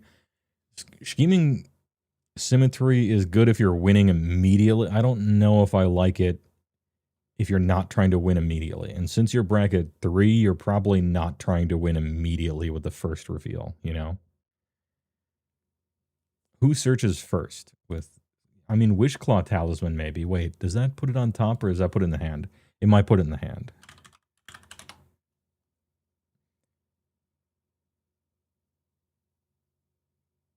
Yeah, it puts it in your hand. We got Blasphemous Act. Reanimate's pretty good. Soul Ring. Wayfarer's Blab. Arcane Sugnut. At the beginning of each player's upkeep, if that player has no cards in hand, you draw a card and lose 1 life. I don't know, who's that going to be? Is there a sub-theme of everyone discarding their hands? Do you have like Myojin of Night's Whispering here? Fury of the Horde. Oh, oof. I have cast Fury of the Horde to attack with a Grizzlebrand a second time, and that shit was fun. This guy can go. I don't think he does anything. Double Strike. Whenever it deals combat damage to a player. Double Strike. Okay. I think no on Lizard Blades. I want to be able to hit someone in the first place. To me, the Lizard Blades is a little bit of a win more here. If you're going to devote slots to equipping Infamous Cruel Claw, I would devote slots to making sure he can actually hit someone. Alright, I didn't recognize the art on this, but these are indeed Trailblazer boots. I was going to recommend them. Non-basic Landwalk is, of course, super excellent.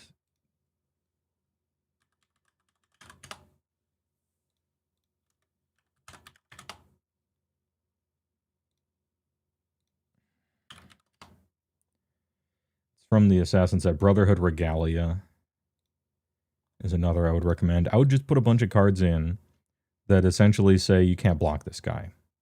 Even though it's a little distasteful. I would put a bunch of cards in that say you basically can't block this thing.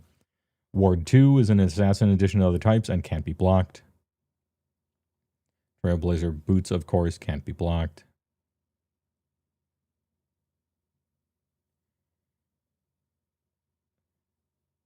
Don't forget this is only 77 cards right now. That's true. But the card I removed didn't do anything. Create a token that's a copy of target creature except as haste at the beginning of the end step. Exile this token. So are we copying the whatever fucking huge, absolute huge nonsense that we're slamming? Is that... because it's okay.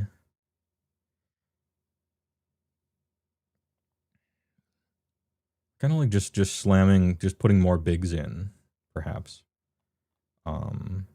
What if we draw them, you know? Like, what if they're in our hand? Sneak attack. This card's kind of bad. But what about the bad version of sneak attack? Perforos for 5. Card's a maybe, to be clear.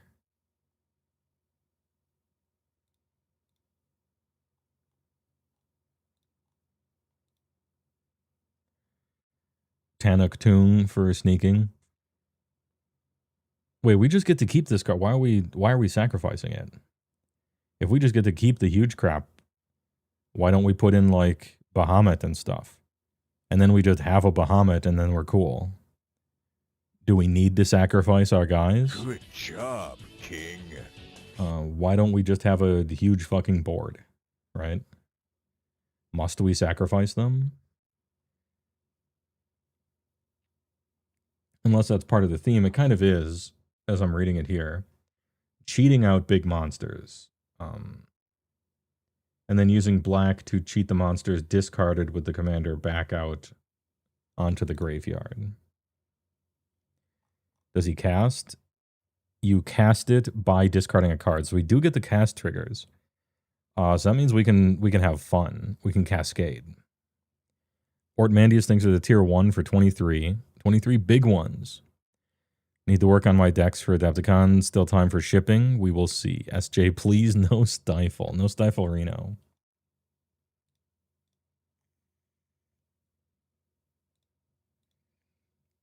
I've reconsidered on those things. Just mammoth shit, right? With cast triggers. Cityscape Levelor. Bahamut.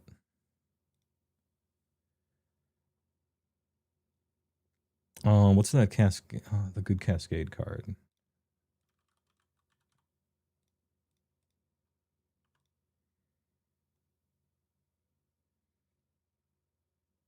I must be thinking of something else.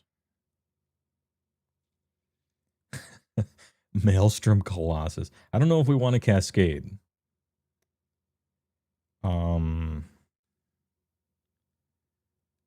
Chamil discovers Songbird.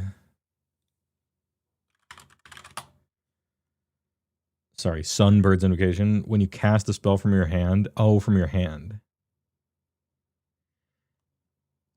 From your hand doesn't work because we're casting it from exile. So we can't do the funny thing. Yeah, Apex Devastator, etc., etc.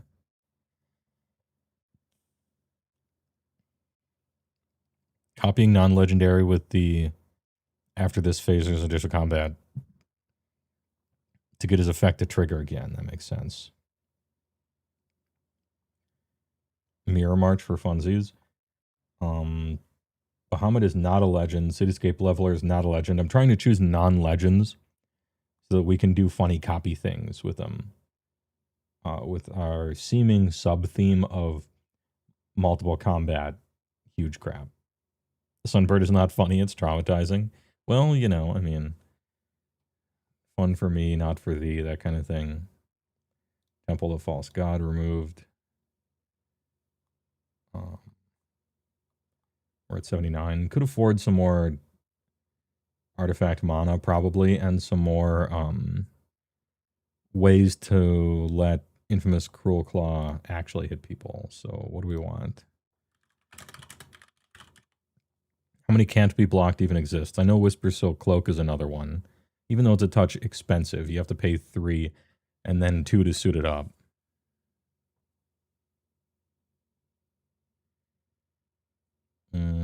We have Access Tunnel, which exactly works on our commander.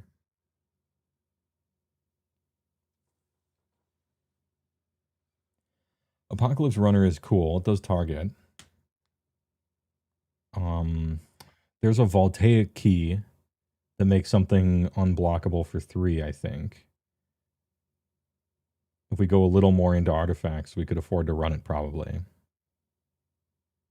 What lands can we run that do work for unblockable? Besides Access Tunnel and Rogue Passage, probably not many. I might stop at just those. They're expensive, but they do the job. Pharopede, there he is.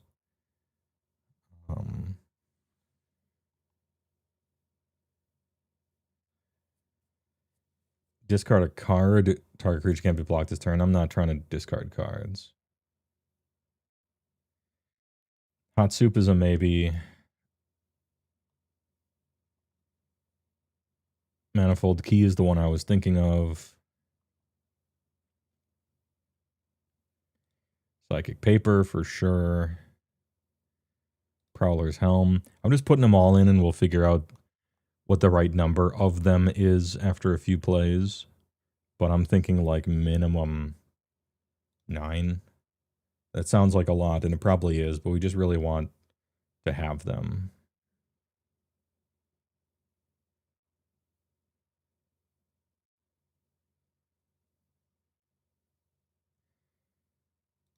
Maybe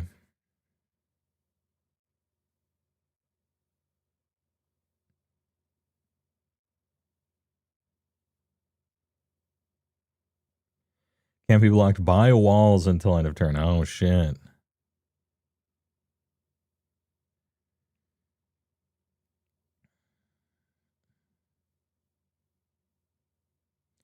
Whisper Silk Cloak is pretty good. If we're getting a little desperate, maybe Wings of Hubris. Flying is still fine. You can at least hit somebody with them. You don't necessarily care who you're hitting, just that you can hit someone. And usually someone at the table can't block flying.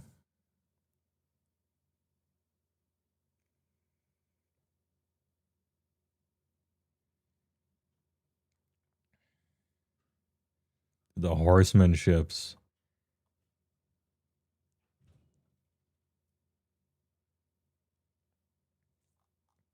All right, let's see how many that is. Silver Shroud costume. That's in there. Brotherhood Regalia is in there. Rogue's Passage is in there. Shinzo Black Shizo Death Storehouse. For Fear. It's in there already. It's a good choice. It's basically a swamp for all intents and purposes. Ish. We're kind of becoming an artifact deck that puts stuff out, puts rocks out, and then slaps a Cruel Claw and goes spinning for bigs.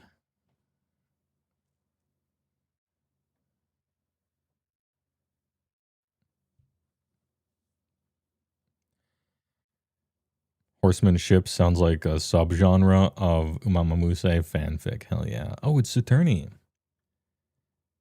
Welcome back this fine evening. Lord Saturni. Hot Soup is a maybe. Like, it's good, but like dealing a 1 damage to something, you could kill your commander with it. It's kind of a stretch. Fury of the Horde is hella funny. How many humongous bigs do we play? There's a lot. We could have more. We could also put a lot of artifact ramp in here as well. We definitely want deflecting SWAT. Because we're pretty contingent upon having a commander. The good thing about this is if Cruel Claw keeps dying, eventually we'll just cast huge stuff. And like Morog with Whisper Silk Cloak is in fact a huge problem, right? A Cityscape Leveler who is unblockable and can't be targeted is actually kind of a problem, and so on and so forth. A lot of Reanimator style decks, and I know this isn't explicitly Reanimator, but it is cheating creatures out early. one of the ways that can be perfectly fine in Commander is eventually you just cast them because games go long and you get a bunch of mana.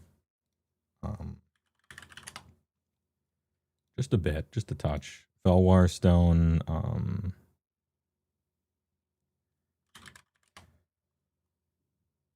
You have Rakdos Signet. Do you have the Talisman? No. Talisman's better than Signet, just for reference. I mean, you probably want to be playing both of them, but it is superior to the Signet in a vacuum. I like Manifold Key now. What's the other one? Give me a Thran Dynamo dealer, my beloved. And Silver Key. Wayfarer's Bauble might not be exactly what you want in a deck like this, but it can work.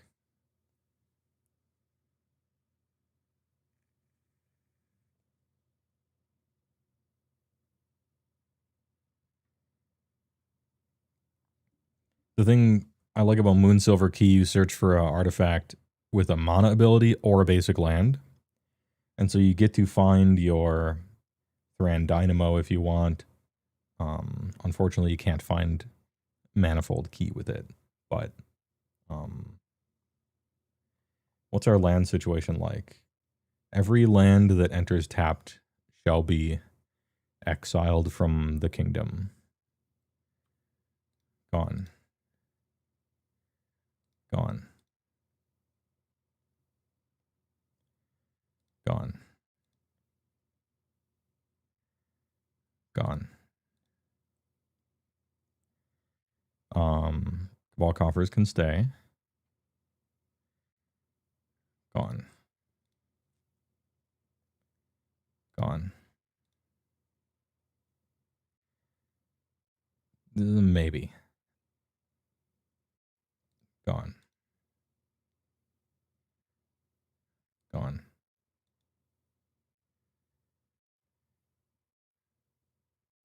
Good. Gone.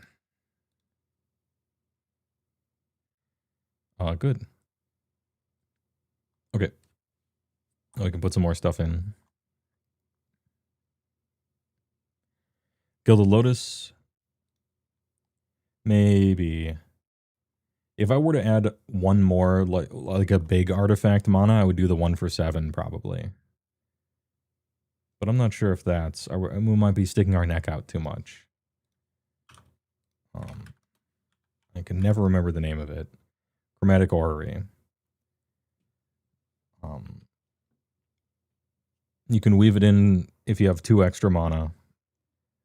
It lets you spend as if it were anything, and you get to draw 2 cards for 5 sometimes. It's pretty good with an untapper as well.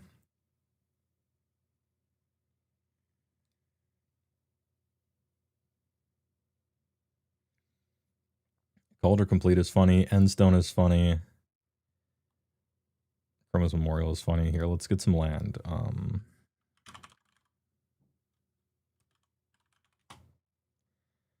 I'm guessing your budget includes Blood Crypt, but not Badlands. That's completely fine.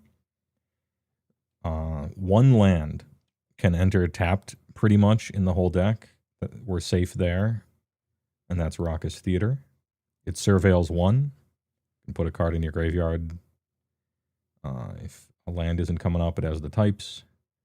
But I would hold off after that. This is like maybe tapped. This is always. I would generally do only 1, I think, for the most part.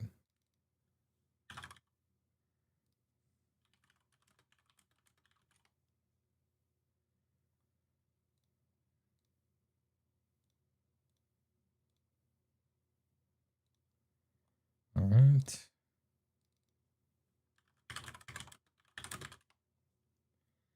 Activate only if.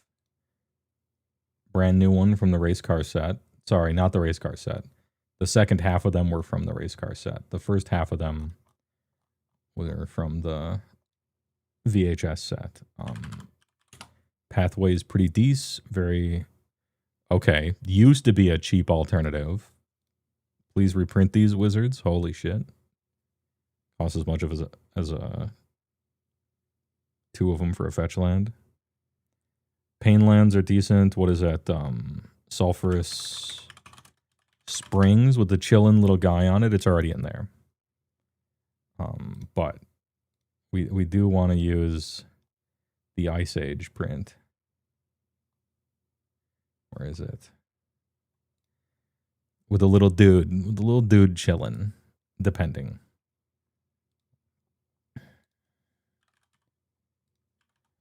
Two or more. Other lands and opponents. These are $50 now. I feel like I can't recommend these anymore. I didn't realize these were now $50. Oh, wait, it's the stamped foil version, though. Could it be that it's not that expensive, actually? If we use a normal version of it? Because, like, Blood Crypt is $99, but it's not really $99, you know? It's $13. If you use a Lorwyn Eclipsed version, right? It's not really $99. What was it even called? I forgot already. Luxury Suite. Yeah, it's $50. Oh, shit. I can't recommend these anymore. Twitch Prime. Oh, well. If you're a Printer Go Burr person, or you have it, then cool. Otherwise, don't.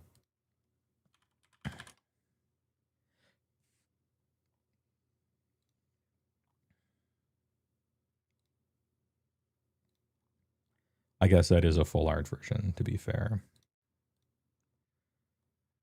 It doesn't matter much. They're $38 anywhere, any way you slice it. But notice how there's more land here. There's too many, 41. I just wanted to put in like everything one would play. This is something I like to do. Put in a whole bunch of land that are like the ideal land choices. Reflecting Pool, Command Tower. Yeah, I see you have Arena of Glory. All the fetch lands, everything like that. And then 42 is too many. And you just remove the most expensive ones. While keeping all the fetches no matter what. Oh, okay. Yeah, original Wooded Foothills is indeed $130, but what, 24 for the most recent. Sonic Screwdriver. I didn't, but you could. What is it? 3 tap, target creatures unblockable. That's pretty decent. Keeping in mind we're going to have probably 37 land in here, something like that.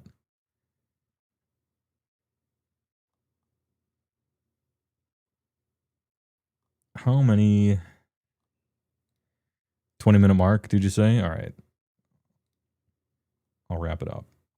But one thing I do want to do is change tags. Be able to play the game.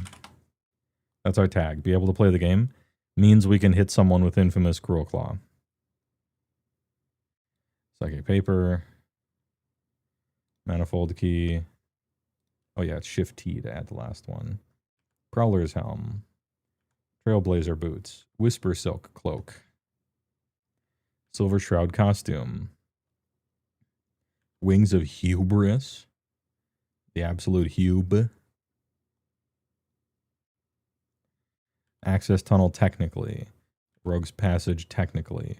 Black Gate technically. Shizo Death Storehouse sometimes, depending.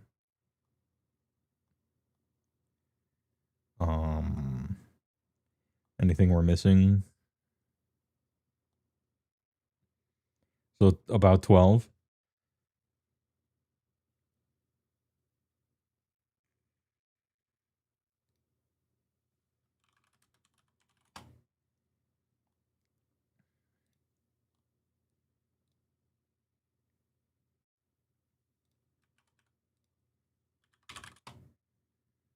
I think flying is reasonable. There are better There are like generally better cards that give flying versus unblockable, except for the fact that it's not fully unblockable. Can't believe that the black gate is a black gate, yeah. Mana value equals less than 3. Bladed Pinions is these 2 and 2, 1 and 2. Flying in haste. Cloak of the Bat is actually kind of cool. Recast the commander on a particular turn if you have a bunch of mana and then swing. Could happen.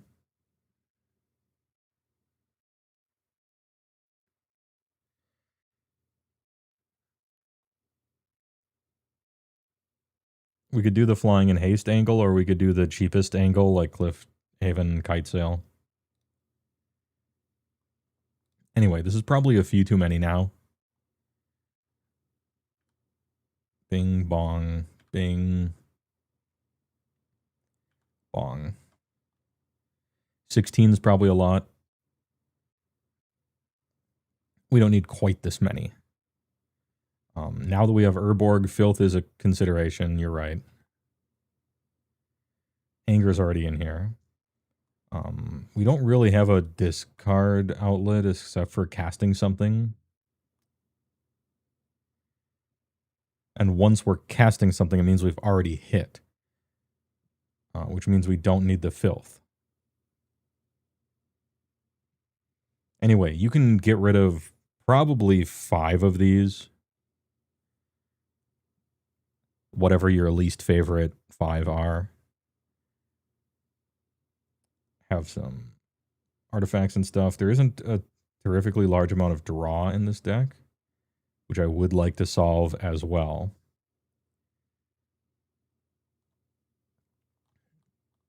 In addition, we could probably select more fun, huge creatures. I tend not to like Urabrask too much, but it's a good card. Urabrask is the kind of card that once it's already on the battlefield, it's so fucking good, but paying 5 for it feels so bad. Which, you know, that's obvious, but...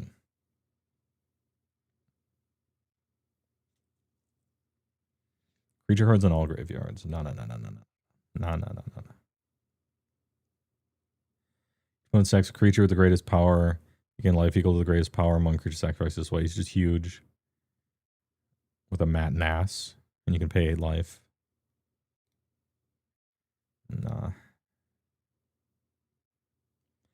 You have a lot of madness stuff. I think just discard. It's fine. It's okay to discard a card to cast Cityscape Leveler or whatever.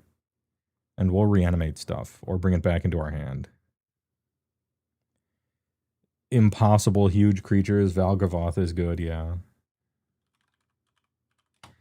He's a little engine that could. I would actually play both. We're not allergic to good stuff cards. This card's just good.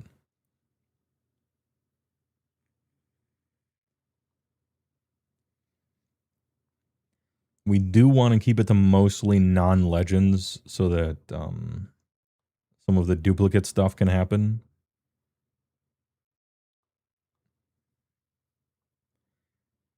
Just doing options. And maybe stuff that enters and kills stuff. Maybe we're doing stuff when we enter. Which I have pre-selected with the 2 bigs that I went with.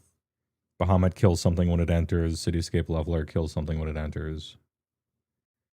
Target opponent loses half their life rounded up. You gain life equal to life lost this way. Funny. 8/8 flyer 2, kind of big.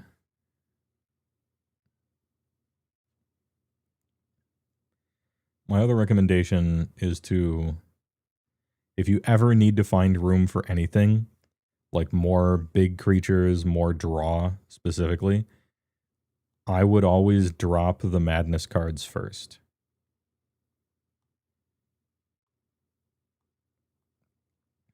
You think Kefka Dancing Mad? Yes. I just played that guy the other day, and I found him to be so funny. Also, what's the other Final Fantasy guy? He's also really fun. I can't remember his name or any useful information about him. Demons you control? Arden the Usurper. Demons you control have Menace, Lifelink, and Haste. At the beginning of combat, exile up to one target creature from a graveyard. Steal your opponent's guys, make them demons. Except they're 5/5 black demons, so you choose some ETB creature. But now I just keep adding legends. We said we're not going to add legends, and I keep adding fun, huge legends that do shit. That type shit. Literally Runescarred Demon.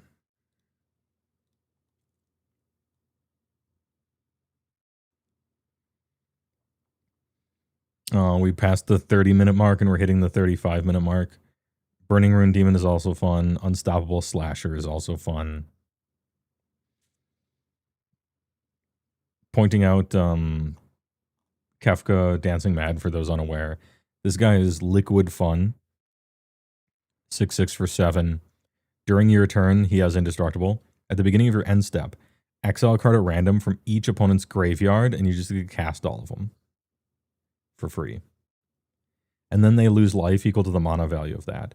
Yes, it's random, but you get, unless they're exiling land, you get 3 free cards. And your opponents randomly lose life every turn. And on your own turn, you can like Blasphemous Act and keep him around. He's hilarious. Very fun. Mario Party type beat.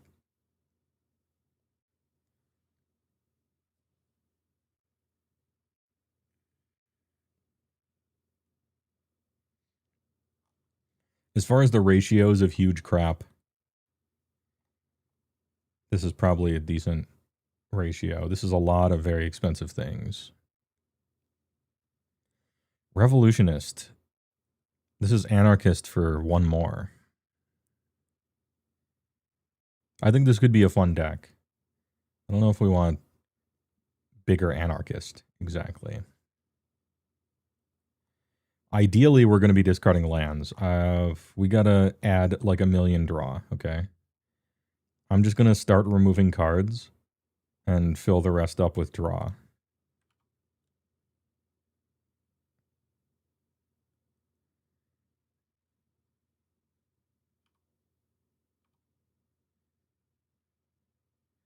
The Game Hunter's okay, but if we're trying to... sure, we'll do Synergy. Oh, this one does want legendaries. Okay. Vitali, funny guy.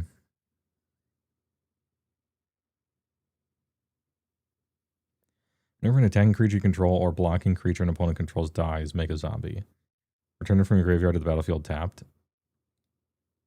Considering. Creatures you control have Fear. Arena, Fiery, Emancipation.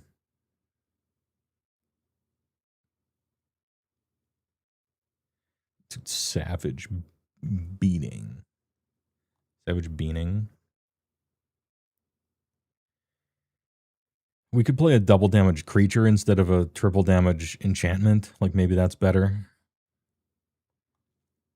Savage Busting. I think I like the equipment better. Maybe I don't. Technically, that's a mono rock.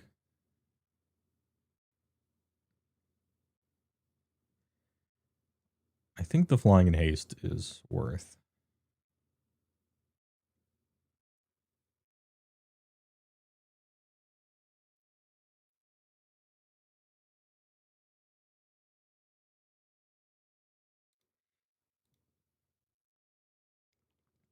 Yeah. On the off chance that we have 1 million mana and it's late game and you can play, like you can play Morog and equip, then maybe we'll keep the haste flyer. Some of these are lands that are random and expensive though, so I'd rather put too many of them in, and if you feel like you're drawing too many, then go down.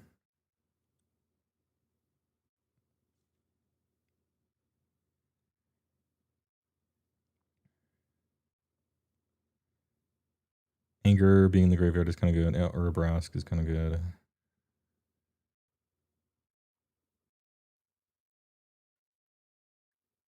This is a pretty expensive Everything Has Fear.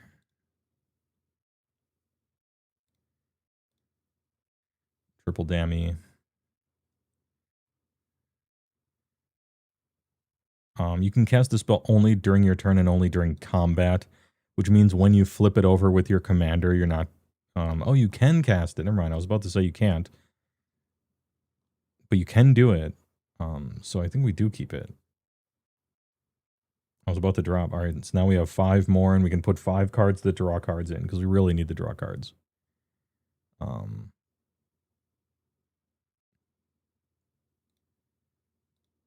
Considering...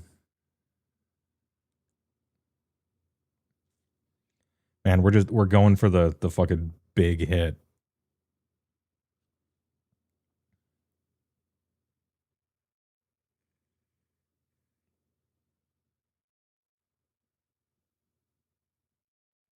We're going for the biggest hits in this thing. Anyway, generically good card draw.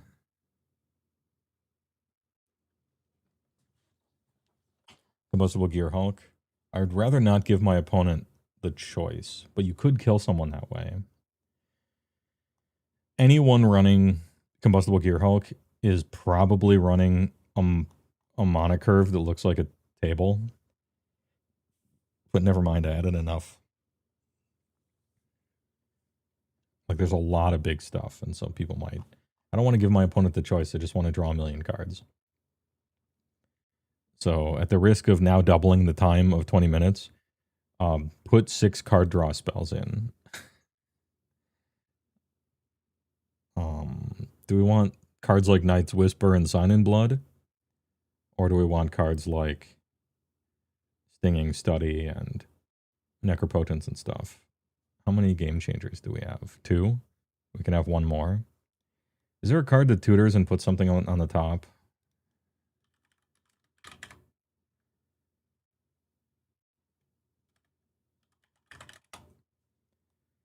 Probably not. That's probably a green thing. Goblin Recruiter.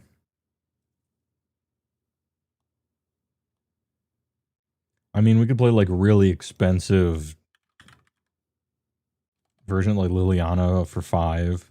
We have Vamp and Seal already.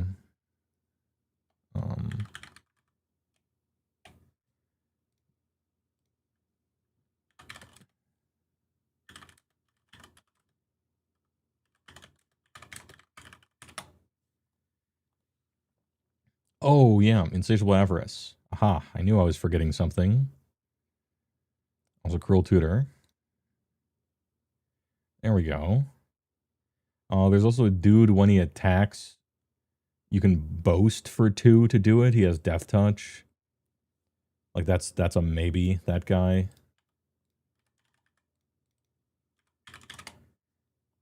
Some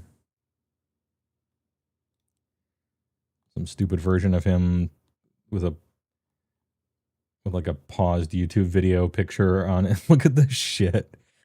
They just paused the YouTube video and made a Cruel Tutor out of it. Fuck off. Anyway, it's Imperial Seal for 3. But it synergizes with what we're doing pretty well. And it's like drawing cards.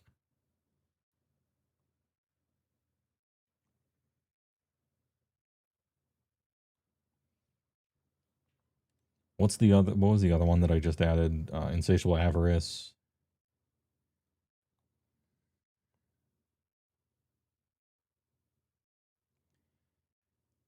Bonus sheets were just screen caps.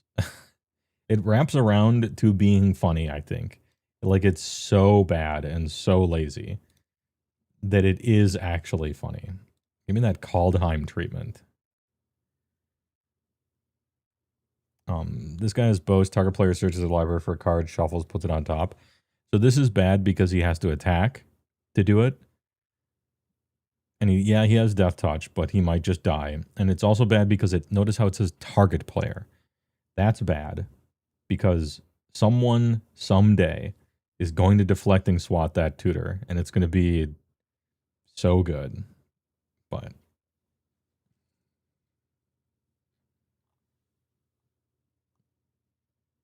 why am I blanking on good black draw? Like, I've made a million black decks.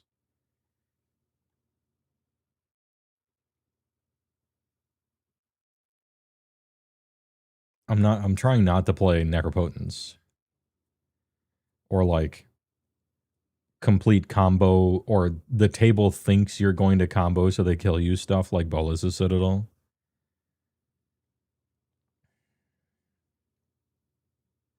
And I kind of don't want to be drawing 2 in this deck. So stuff like Knight's Whisper might be a little too minor. But I guess I'll add them for now.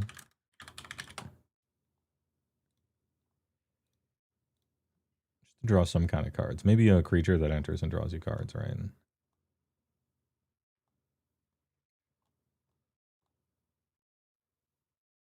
One more big funny guy. Or a card that draws cards. Hold up. One of each color. This thing.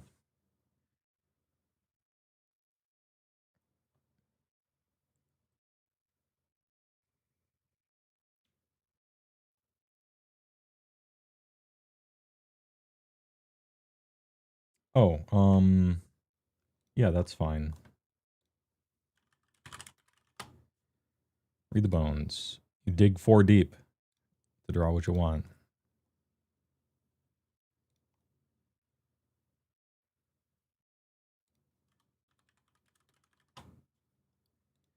Put some boomer shit in there.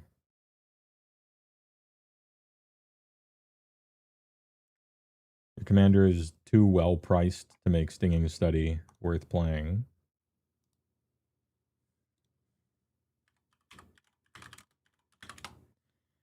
And Phyrexian Reclamation, which goes in every single black deck, so we can get our bigs back after people inevitably kill them. And then this is starting to continue to look stuff. The cool part about a deck like this, Notorious G, is that as they print new cards, you will find new, absolutely humongous nonsense to put in. Because they will never stop printing Cityscape Levelers, Italis, Valgavoths. They just won't stop. They can't stop. And that'll be fun. You have a lot of doubling cards, so a lot of times there might be too many of these extra turn cards. You might be getting a lot of like double combat cards instead of bigs when your commander's already out, but then you just attack again, and then maybe next time you'll get the big thing. So anyway, 45 minutes, I have to stop. I have to cut it off. But it's fun and looks... You just got to get the percentages right at the end of the day. How many of these is enough?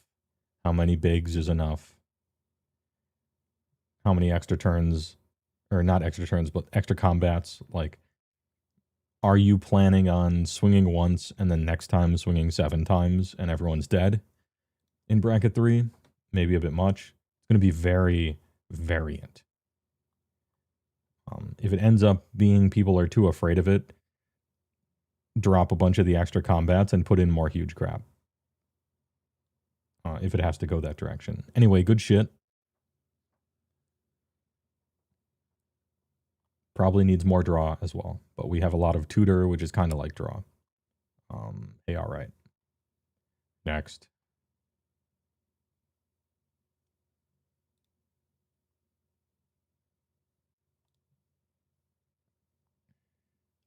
Gilnir is next. Help me. I've gotten help on this already from other flats, greatly appreciated, but still would like a general evaluation as I am new to deck building. The goal is to have this be a competent-ish bracket 3 deck and be Adepticon worthy.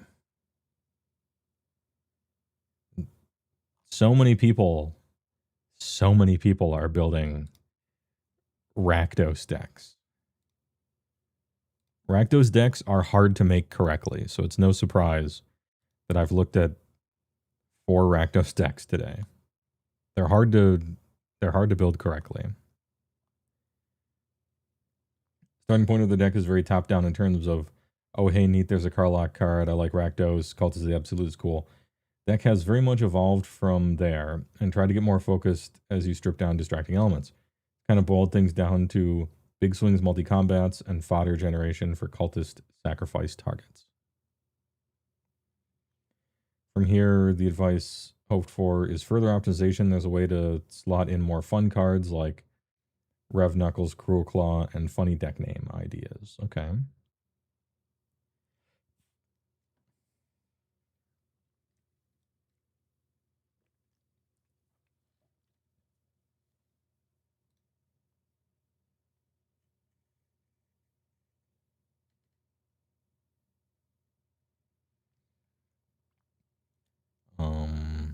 Okay, there's notes to yourself then. So looking at this, you did have tags. Okay, well, I'll do it the right way then.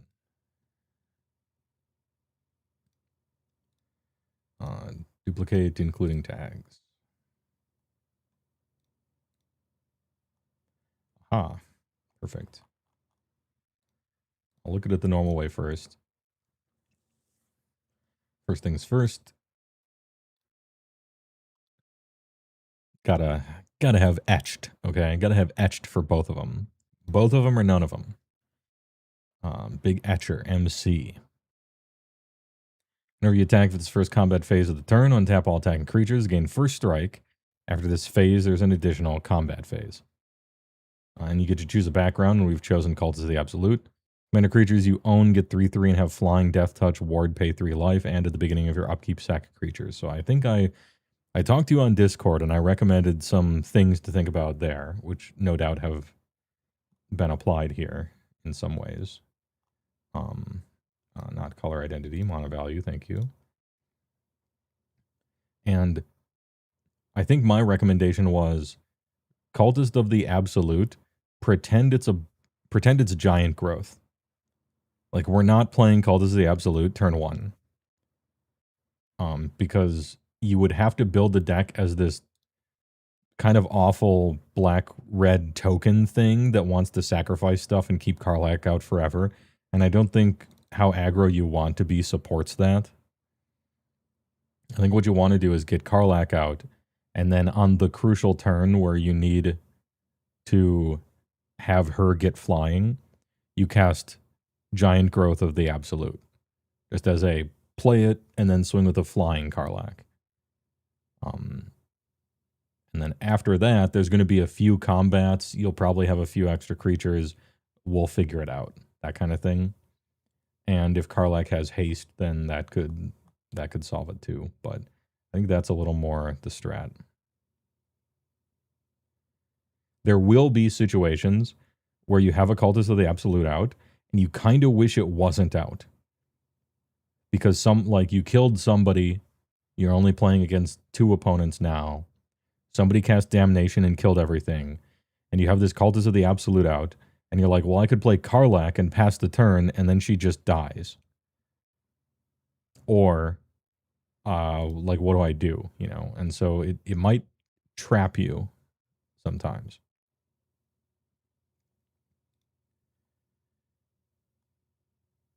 And I'm not...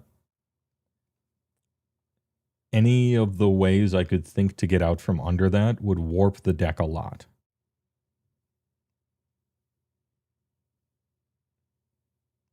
Maybe having a sacrifice, a permanent thing. Maybe playing... We're not a token theme, but at least playing stuff like Vampire Bats Guy or Bitter Blossom here or there. Just something.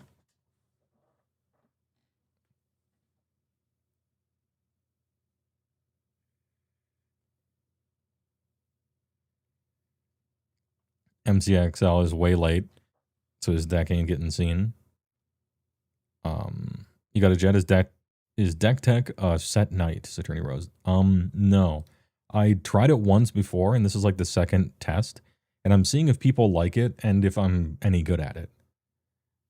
So it might become a regular thing if I get good at it, or if people like it, or both. It's a very different thing building commander decks well and playing commander decks well, and looking at strangers' decks and having anything meaningful to say, like, immediately live, you know? Like, it's different.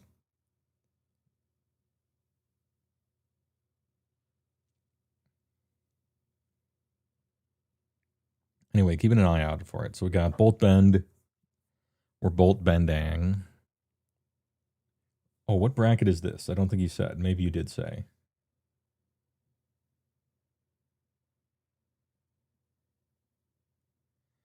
What bracket are you shooting for this thing? Targeting 3.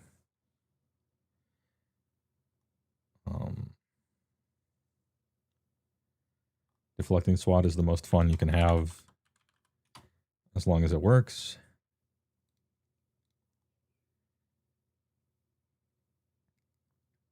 I'm thinking Karlach is kind of a little bit of a finisher. But on the crucial finisher turn, SWAT's going to help you. If you have your commander out... Does this thing count as a commander? No. It's a background.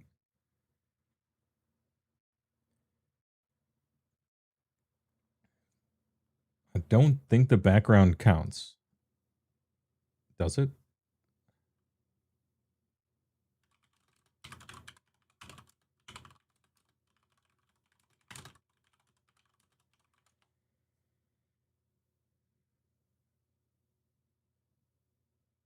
Okay, it does technically count. Good to know.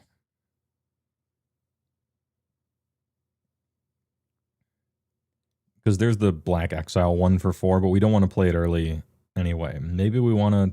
Okay, I guess there's 2 ways you could go. You could make a token deck that wants Cultist out early. And you're not suffering under Cultist if Karlach isn't out. So that's like that's our saving grace, right? Bolt Bend. Faithless Looting, no. Kai's Ghost Form, maybe. Reclamation, yes. Skull Clamp. Soul Rang. Oh, the Tainter? The Taint Strike. What this is like if Hatred costs 1. It's too fun. I would keep it. Arcane Signet. As initial cost cast this, sacrifice an artifact or creature, draw 2, and create a treasure token. I don't think we want to sacrifice anything ever. Don't think we want to be sacrificing stuff on purpose. We got other reasons to sacrifice stuff. Oh, blood. Oh, so we are... Okay, we are planning on having Cultist out a little bit, because we got Bloodghast, which will do that. Bitterbloom Bearer, which will do that. Probably Bitter Blossom, maybe... No, we might as well.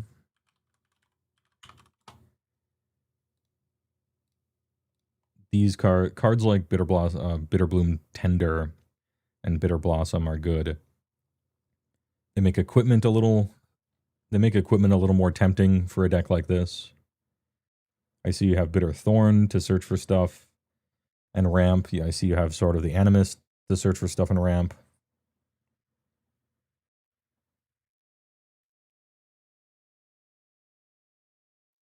The Reassembler. The Blow Everyone Up. Which this... Kedris works a lot less than you might think he works. But I'm gonna proceed with the vision for now.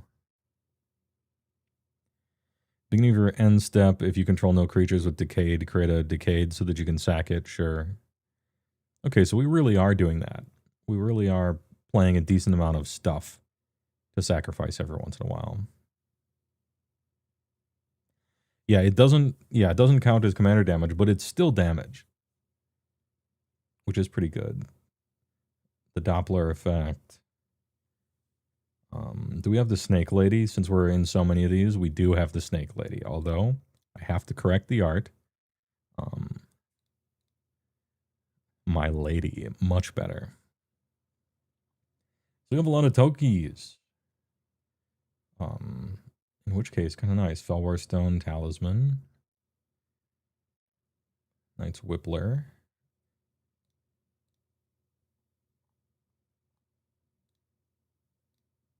There we go. This shit kills people. It's so good. I can't believe I forgot to include Rakdos Charm in all those other Rakdos decks we've looked at today.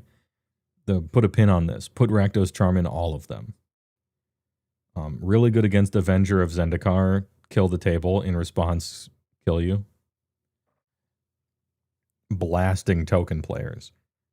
Bunny rabbits, white token doublers, stuff like that. You can actually kill people with this card. It's hilarious.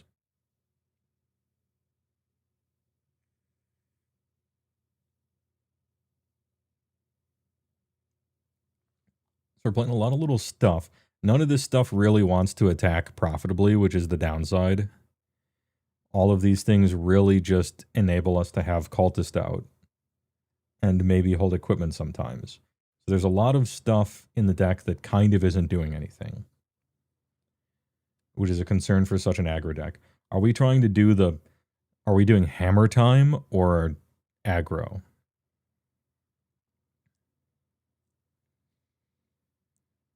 So hammer time is like you cast Karlach, well, you wait until you have haste and a bunch of equipment, and then you slam Karlach with Cultist, and you just sort of John Henry the table until there's maybe only one person left. In which case all the token things are good, but now we have to be a control deck for a while. We can't just sit there casting Fiery Emancipation, pass the turn, Fire Crystal, pass the turn, like the biggest setups, I'm setting it up, I'm winding up a Haymaker. Everyone's going to kind of see that and be like, okay, this guy's winding up a Haymaker. We should kill him. So if you're doing the massive, the one big swing, you kind of have to lean a little more control. And if you're doing aggro, then you want a few more creatures that want to profitably enter combat, like stuff with Death Touch, stuff that's big randomly, things with flying, vigilance even.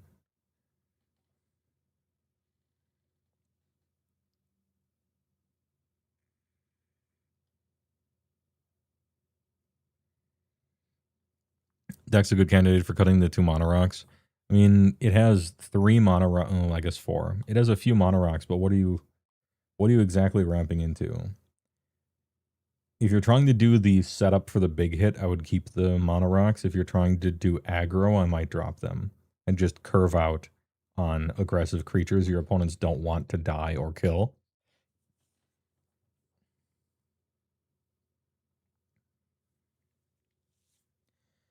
I think it wants to be an aggro deck that plays flying creatures that hold equipment and stuff. I think we can find room for that. Maybe some Punisher style creatures. This looks cool, but I don't know what it is and I can't read. Oh, it's okay. It's the lady.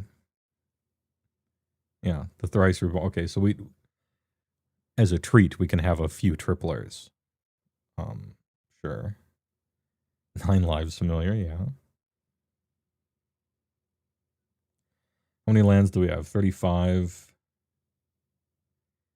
And bump it up a little bit. We'll get to the lands in a second. There are 2 additional combat phases. And then Mirage. We do have fetches.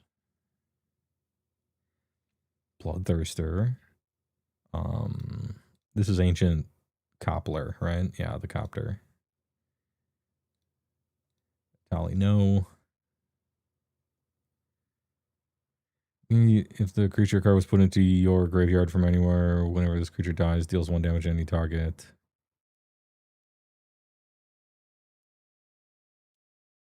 Oh yeah, Rakdos joins up is cool. Neheb is cool. This might be a Facebreaker style deck. Get rid of that.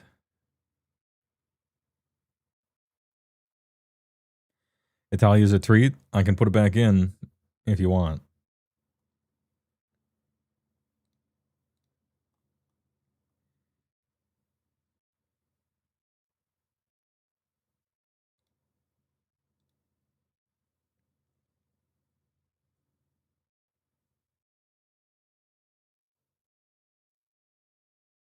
Oh, we do have Professional Facebreaker. I don't know if we want to take a turn off in this deck to draw cards over the course of the game. This one at least creates creatures, but you're killing yourself really fast. I don't like Black Market Connection usually, because you're killing yourself so fast that unless you're synergizing off of life loss, I generally wouldn't. Combat Celebrant is fine. Doubling your Atali triggers, that's funny. You're right, that is funny. The one time it happens to continuously cast stuff.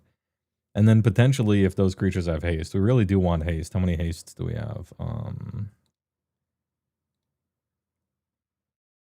we got the Boast dude, he's good. Morbid Opportunist.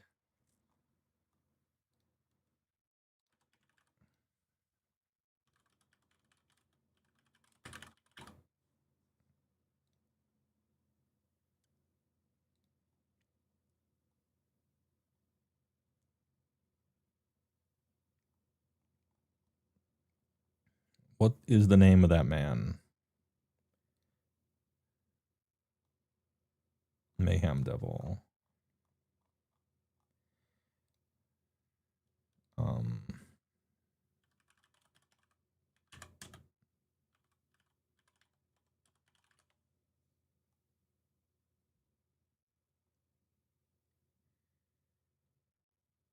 Are there any cheap Punisher creatures?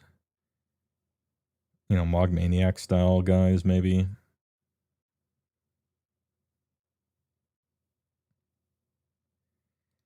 Screaming Nemesis is a maybe. Stuff with Death Touch.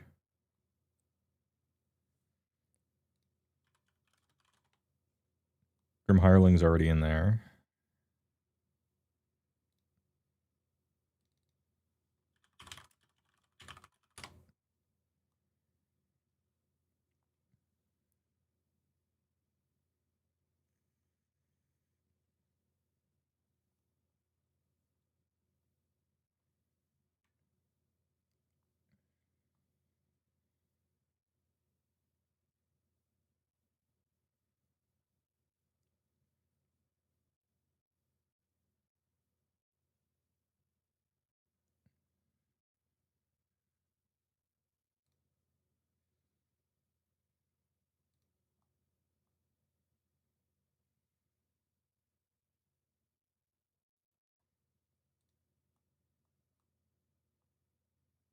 I don't think we have enough non-creature spells, although maybe we do.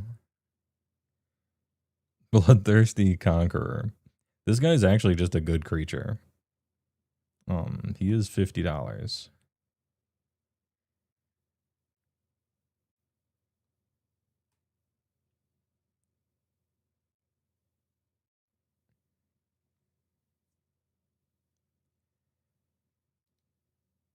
Yeah, I think they think you're going to do the combo, and we don't want to give that impression.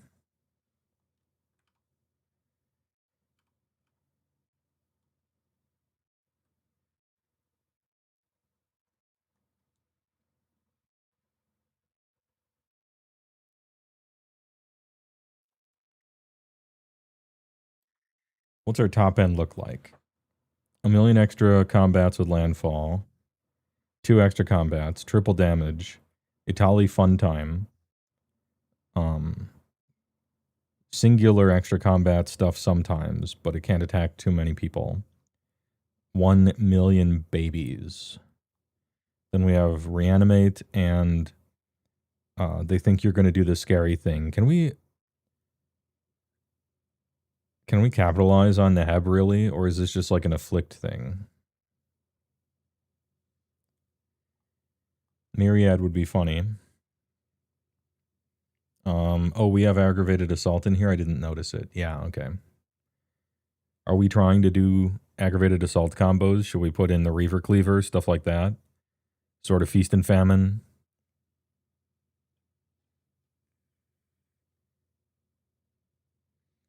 Or is this just a nice thing to add in? Reaver Cleaver wouldn't be the worst.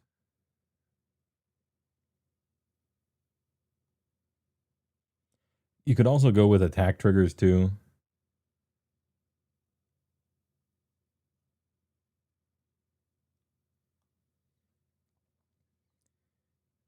With how many dudes holding equipment, I kind of like that, but you're going to be choosing a lot between, well, should I cast this equipment or cast this guy?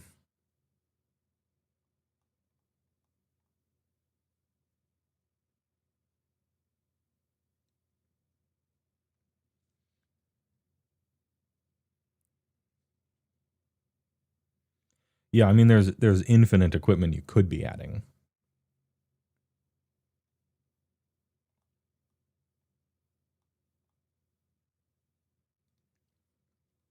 Is it cowardly to recommend Dolmen Gate for a deck like this? Isn't there a god that prevents damage to your own guys on your turn, or am I thinking of the Boros god?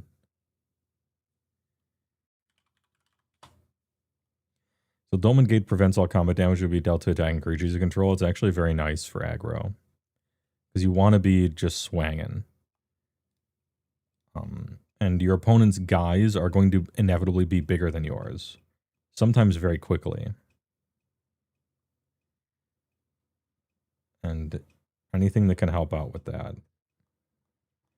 Is the Death Touch god pretty cool or no?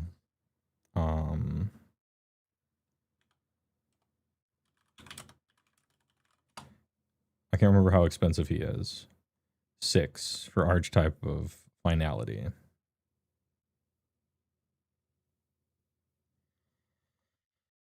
Six is a little more than I want to pay here.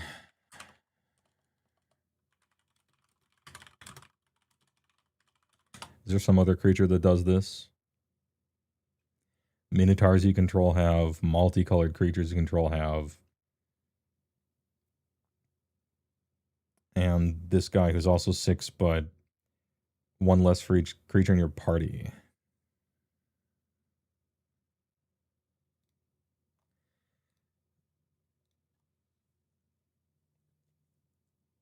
A barbarian's in a party, right? I'm going to be honest. I don't know what counts as a party. If we can make him cost at least 1 less, he's fine. Is this bracket 2? It's supposed to be 3. Barbarian is not a party, okay. We might happen to not have any parties. Oh, we got Rogue. Is Rogue a... Okay, so we randomly have a very small amount of parties. Demon Rogue.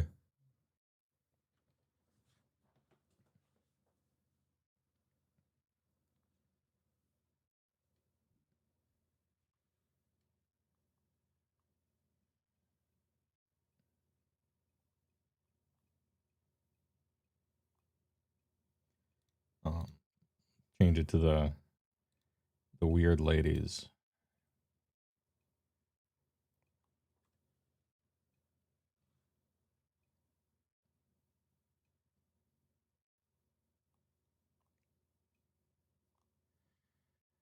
Currently no game changers, and we're looking like we're kind of curving out.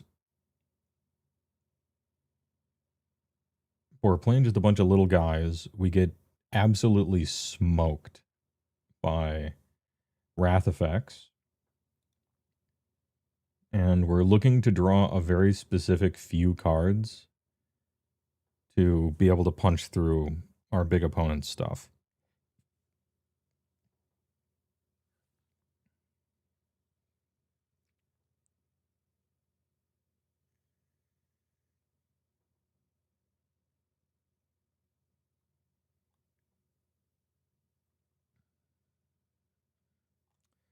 What do we do about that? For 3, we need more juice and some actual deck heat. 1-card engines rather than 3-card assemblies. Yeah. I feel like this deck wants to be bracket 2. It feels like the place for it. My problem is we would have to change too much to bring it up to a 3. It's fine for a deck to be what it wants to be.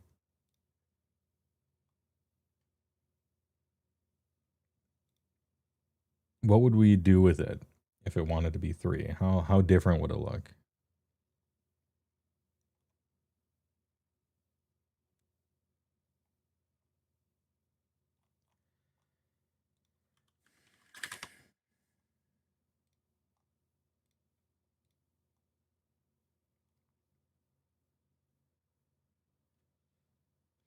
Also generally interested how to get it to 3 for the sake of education. Sure.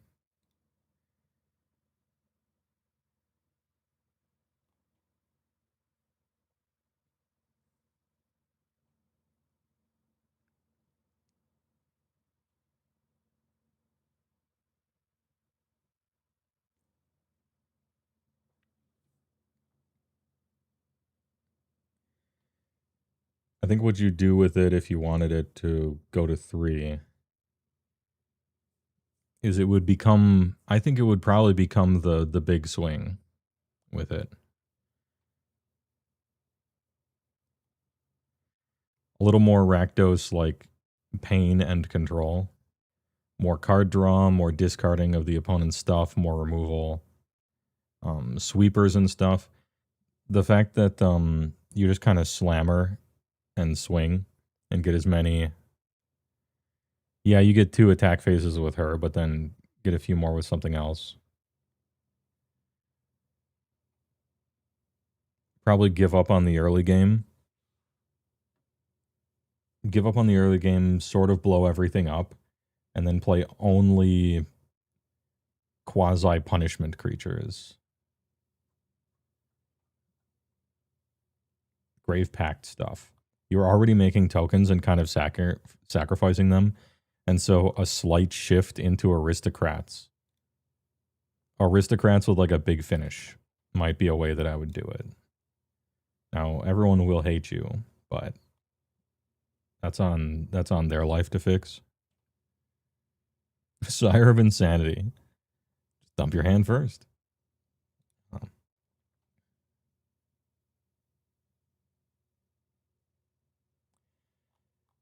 Yeah, if I had to think about how to make this BR3, I would say that lean into the token sacrificing and move into aristocrats to get extra value out of all of your tokens dying, and also clear the way so they don't have creatures to block with.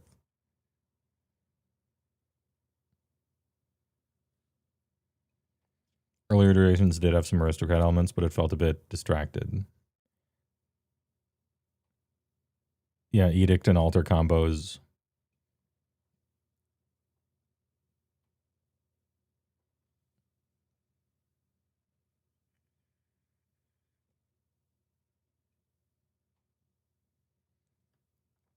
See, the reason that I say the deck kind of wants to be bracket 2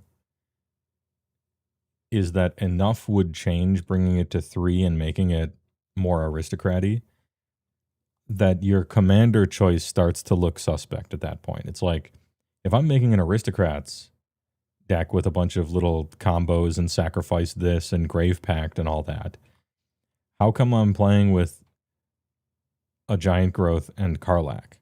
I should be playing with a creature that says, you know, tap, sacrifice a creature, draw cards. And whenever a creature dies, each opponent takes one. You know what I mean? So that's why to me, Karlach and Cultist fits better in BR2, because you can do what its strategy kind of wants you to do. Instead of just choose a better strategy, your commander is there just for the finisher. And then it's like, well, why am I just playing a commander for a finisher if it's not something like Jetmir? I should play an aristocrat commander. And so that's why I say stuff like the deck feels like it wants to be BR2 a little more. But I don't make a lot of like curve out aggro decks. What do people put in them? How do you get through? A bunch of Flying Death Touch, a bunch of attack triggers maybe because we're taking extra combats. A bunch of Death Touch maybe, so trades are bad. A bunch of Bitter Blossom Bitter Blossom Bearer, and then equipment that makes people lose half their life when you hit them, stuff like that. Quietus Spike.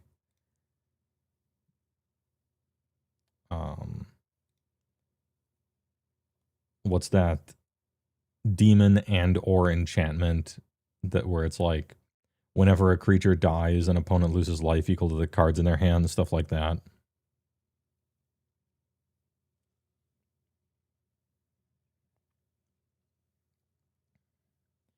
Dragger list is Shanid, who just gives your entire deck menace, or Jin Sakai. Use them all evasion. Yeah, probably. Shanid some more legends is good because it gives all of your guys menace, and every single card in your deck says draw a card attached onto it. And Jin Sakama, leader of Phase Connect, either gives them all evasion or turns them all into fish so that they draw you cards or whatever. This one's kind of a haymaker.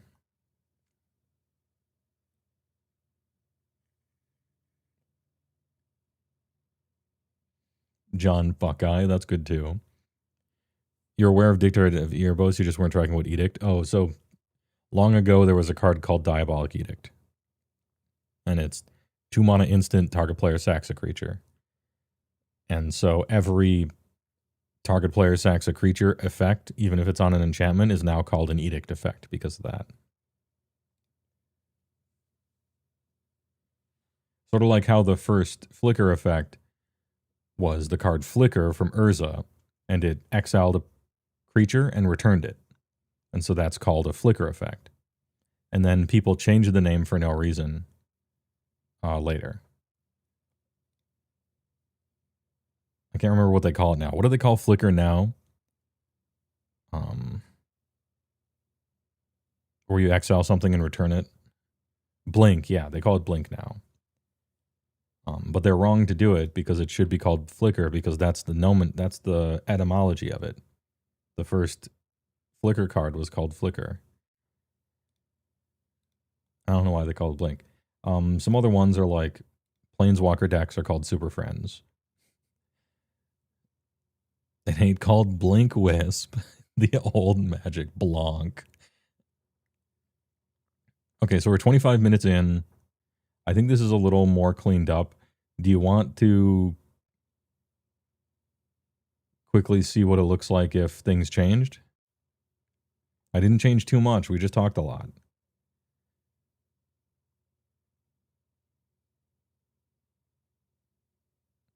Jin Sakai almost made you break the dwarf rule. Dude, he's so cool. He's so sick. All right, Reaver Cleaver's going in.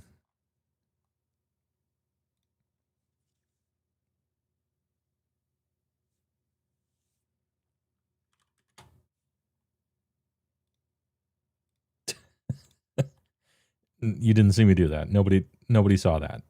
I didn't do that.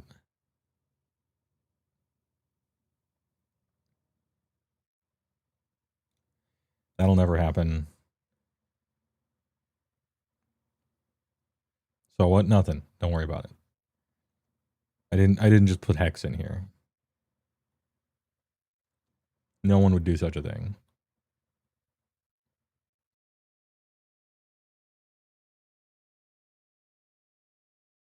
You got a crap load of aristocrat cards, so the pivot is doable.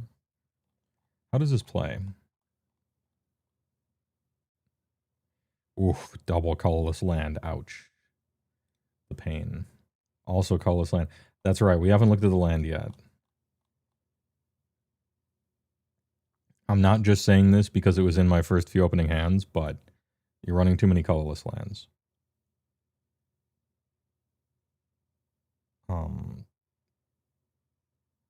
Unwarp Battlements is okay. I would play the other thing instead. War Room is too sad. Command Beacon. I wouldn't do Hanwar Battlements. I wouldn't do, and I would replace it with Arena. A strict upgrade has been found for that thing. Exotic Orchard in a 2-color deck is a bit of a stretch, I think. In general, I wouldn't I wouldn't feel the need to go for something like that.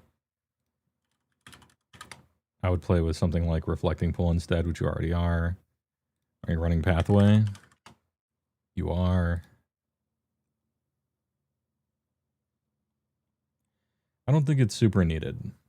You will no doubt get into situations where you might not be able to cast your commander, but that's okay. We have a lot of red pips late. We have tons of black pips early. This isn't an early card. This is a late card. Battle Blast is technically... We're a black deck. We're a black deck splashing red is what I'm looking at here for the most part. So as far as numbers of mountains versus swamps, we're looking for a lot more swamps than mountains.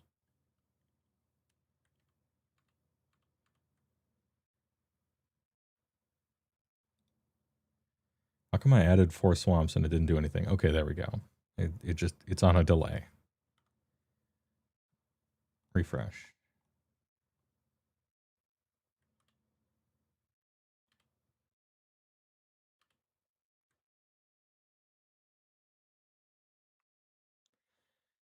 Looks like 50% red pips. It's a lot of red pips, but they all come later. And we're almost exclusively black pips early. How many of these guys? Do we have Sulphurous Springs? Maybe that's okay.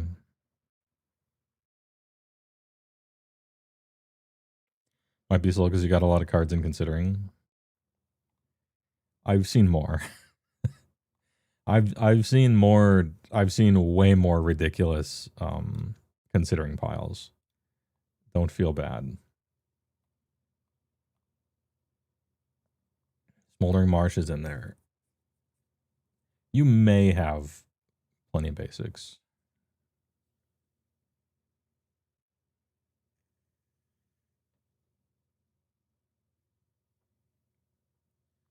Even Care Keep, I don't know if we really want that. It would feel so bad to have to use it. We're on Rogue's Passage and Care Keep, and that's about it right now for colorless sources, I guess.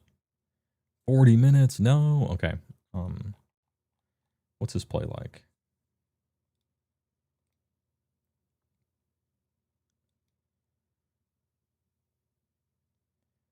Skull Clamp.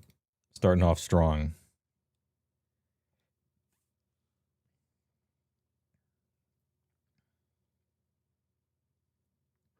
Typically, I like to hold on to this card until I'm going to use it.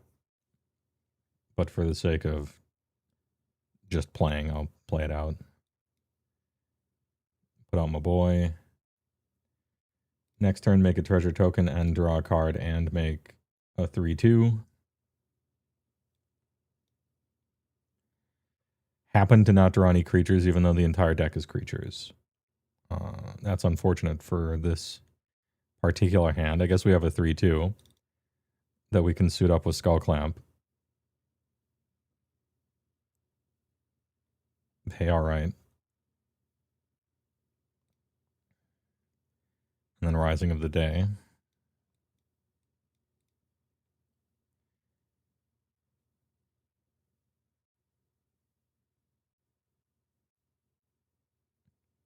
Okay. So now we could cast Karlach, but we don't have haste or do anything, so we'll do that. We lose our creature and draw 2. That costs 3 and this costs 2, so we'll play it. Beginning of combat, make a 1/1. Okay, and like now we're ready to play on turn 6. We can play a land and Karlach with haste and this thing.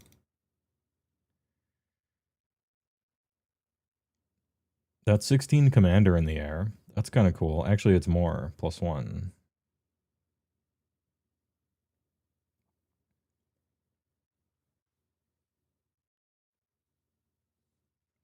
It's interesting.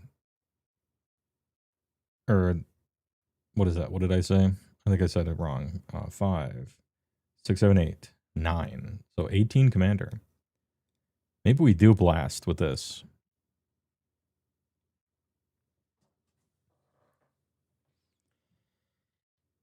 Maybe this, because it's this plus this is 8. And so if we can find +3, you get to one-shot somebody. Now, you do pass the turn, but something to think about.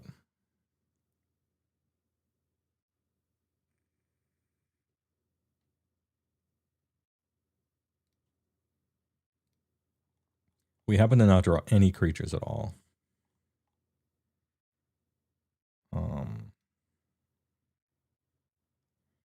2 land, nope. 2 land, nope. 2 land, nope. 1 land, nope. 3 land, fine. Okay. Sol Ring Start doesn't count. Don't consider anything. Play the boy. I think I actually get a land. Possibly been Nahab and then cast this post-combat. If this can actually get through, but it can't. Let's say it dies.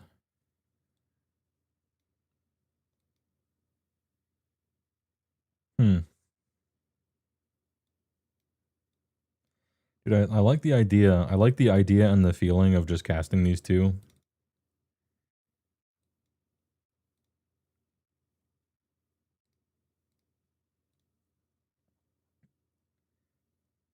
Yeah, maybe it's the blast. I've spent too long.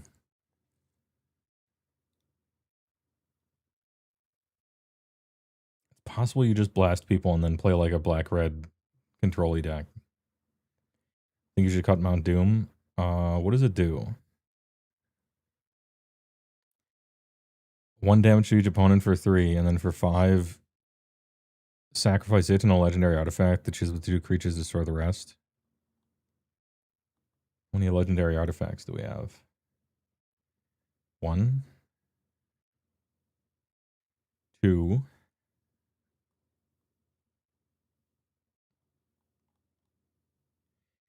Yeah, I wouldn't I wouldn't play Mount Doom. No.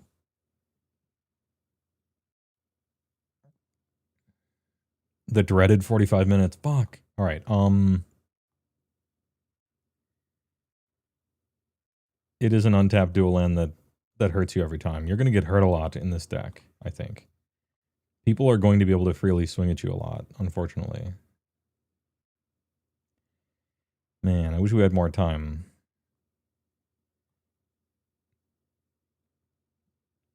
We'll do a slam version of it later, how about? But I've taken up too much time already.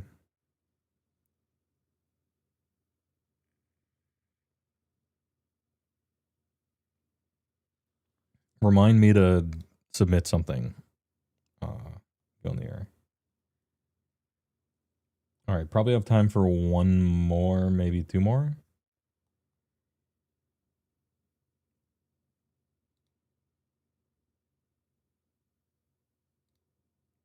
Oh yeah, Cult of Karlach. Hopefully I'm doing this correctly. Elekman, the goal. Mill myself a ton. Oh wait, we did that one already because he had to go. People for Hashut. My deck for Adepticon had some help already, but your input would be appreciated. General game plan. To generate a ton of tokens with the commander and a couple engines. Then tap out for a big convoke spell. Oh, Imara, Soul of the Accord.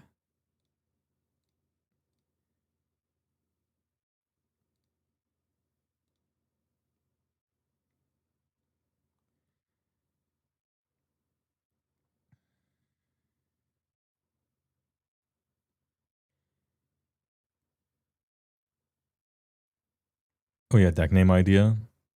The deck name will, let's see.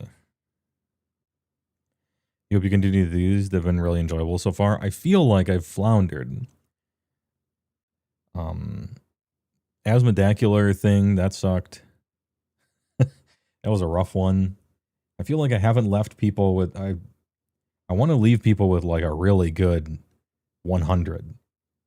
And that would take like 2 hours per deck probably.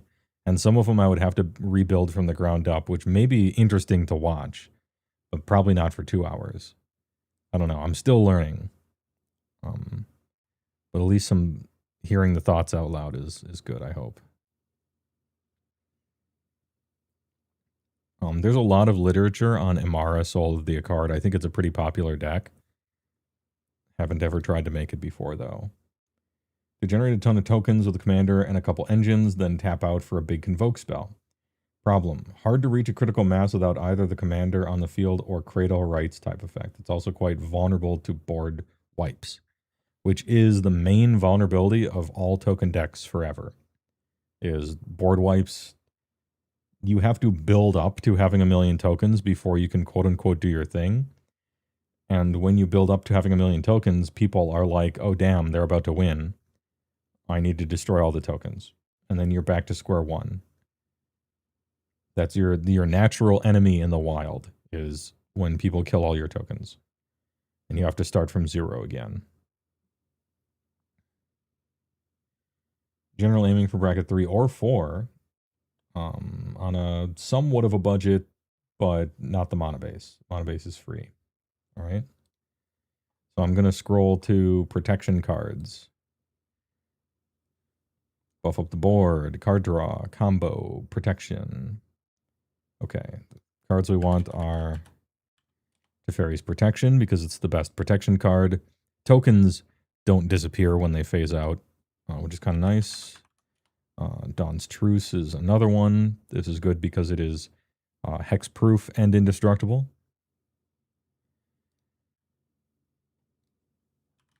Heroic Intervention. This is good because it's hexproof and indestructible. It won't protect against sacrifice. Won't protect against exile. Teferi's will. But almost nothing protects against sacrifice and exile.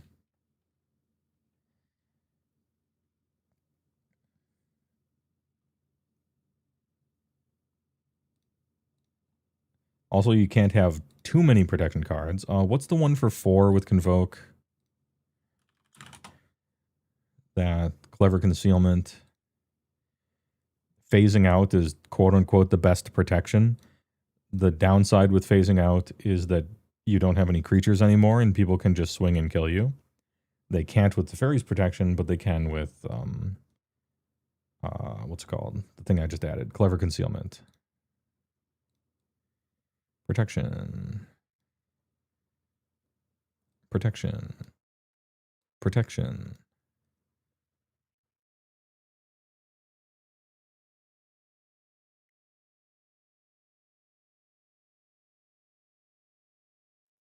When this creature attacks, you may put a creature card with mana value X or less in your hand on the battlefield, tapped and attacking.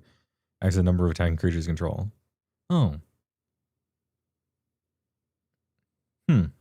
Well then. That's funny.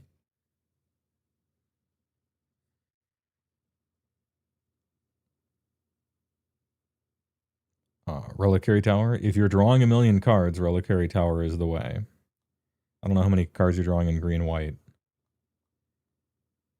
But Galadriel's Dismissal. Oh yeah, and that one is also good because it sometimes you can kill your opponent with it.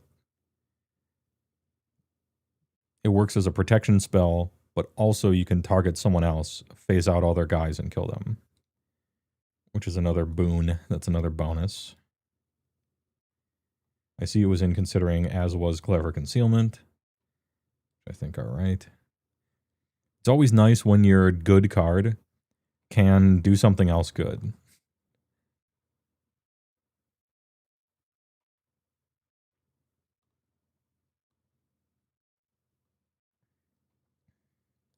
How many game changers are we chilling with? Oh, that's why Teferi's Protection wasn't there. We wanted Aura Shards and Gaia's Cradle. Gaia's Cradle is crazy strong. Aura Shards, Smothering Tithe. I would keep Smothering Tithe. I would keep Teferi's Protection because we have to protect from our main rivals, our main enemies, which is Wraths. Aura Shards is the most cuttable one. This card single-handedly dumpsters anyone on artifact, like some Rakdos artifact deck can never financially recover from more shards hitting the table. So that is true. But it's the one that you are able to most easily replicate in green-white, destroying artifacts and enchantments. And there's just no replacement for Smuggler, for smothering Teferi's Protection, or whatever the fuck the other one was. There's no replacing Gaia's Cradle. There's that shitty enchantment that has to flip, I guess. But if you have $1,700 to spend on a combo card, that's a good one. I feel like we have to be playing with Cabal. If we're playing Cradle, we have to play with Crop Rotation. But do you want to be 4, I guess? If you're playing Gaia's Cradle, I think you're automatically a 4, no matter what else happens. That's my general thought process. It might not be common, but I think if your deck includes a Gaia's Cradle, you have no business being anywhere but bracket 4. But your commander is relatively weak, so maybe that makes up for it or something.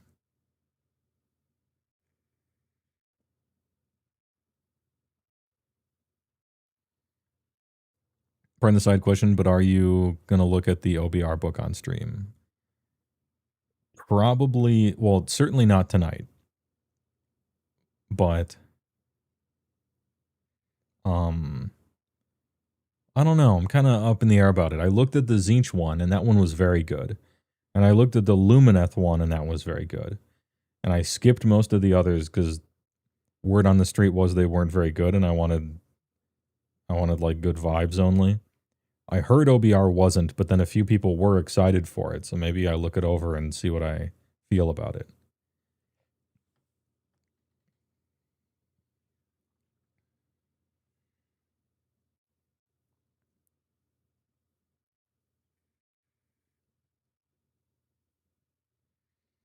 Your deck of only creatures mono value 4-up has Gaia's Cradle in it. Is it 4? In the games that it draws Gaia's Cradle, yeah. Every other game, no.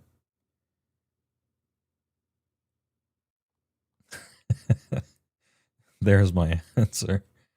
Veil Summer. Adept Water Shapler. Other tapped creatures you control have indestructible. That's actually very good for performing combat duties. I didn't know this card existed, I don't think. Would no BR be part of the same batch as the 2 most recent banger ones? No. It doesn't work in batches, unfortunately. It works in whether the designers play the army and understand it or not.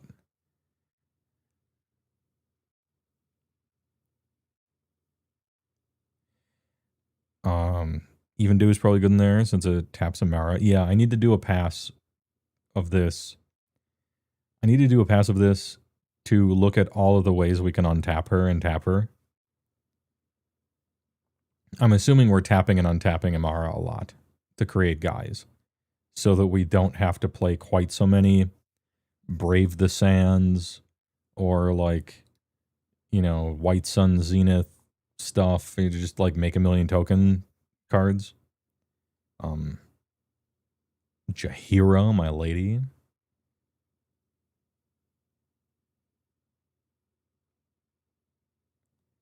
Station is funny because you get the station. Yeah, Glare of Subdual. Gaia's Cradle 3, Brigid. Will populate tokens are pretty nice. What's that $60 marmot? What is that thing? That thing might be a little, you know,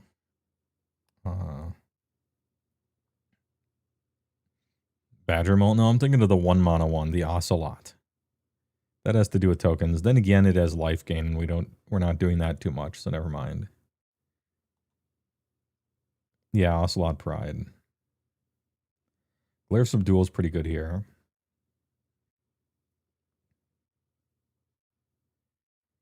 Stroke of Midnight.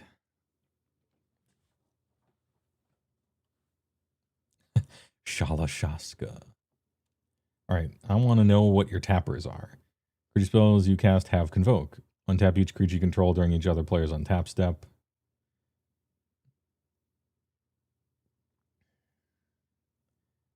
Drum Bellower. The Speakler. Halo Fountain for the alternative win condition.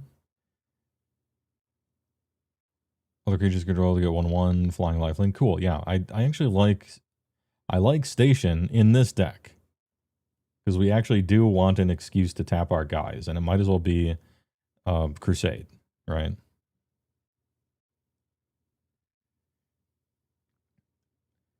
Untap enchant creature, uses only during your turn and only once. Yeah. Good old Rebecca Gway alliances. Reconnaissance is great. Now that we're in white, we can do that. Do we want a Knight of the Reliquary or something in here, maybe? Since we're untapping. How many untappies do we get?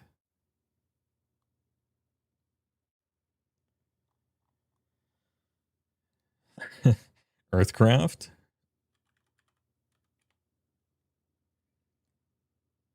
Tap and untap creature control, untap target basic land.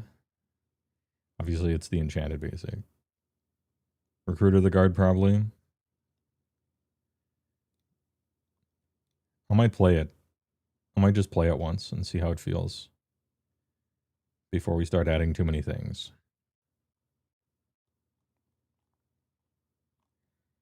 What do we do? What is this in English? Oh, Wirewood Lodge. Okay.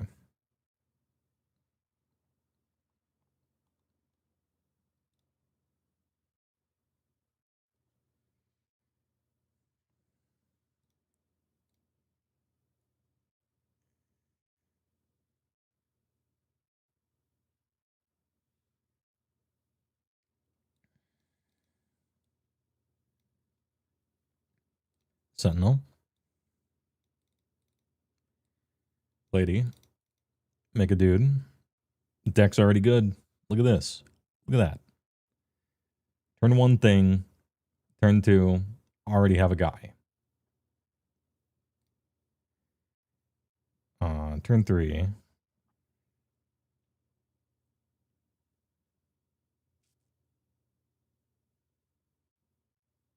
What's this bunny do? Put 1 counter on each other creature you control that's a token or a rabbit. Then if creatures you control have total power 10 or greater, draw a card. Okay. I think Jaheira is a next turn play. We actually just spend our mana this turn.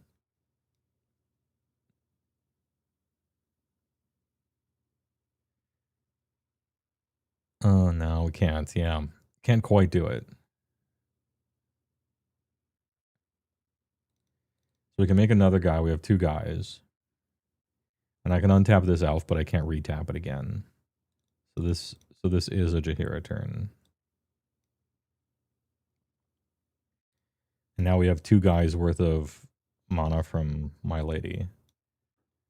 And Champions from Beyond is a great card. I was going to suggest it. I see it's already in here. Make another token.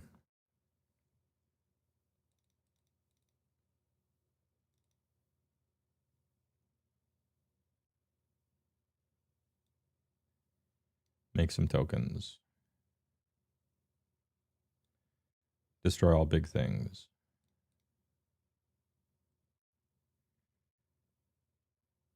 What's the... I think there's an instant for like 2x, which is... It might not be an instant. I think it's an instant. Your creatures get indestructible, but it also makes X/1/1 guys. That might be a decent response amid all the responses. We can blow stuff up. We got a bunch of 1/1s at this moment.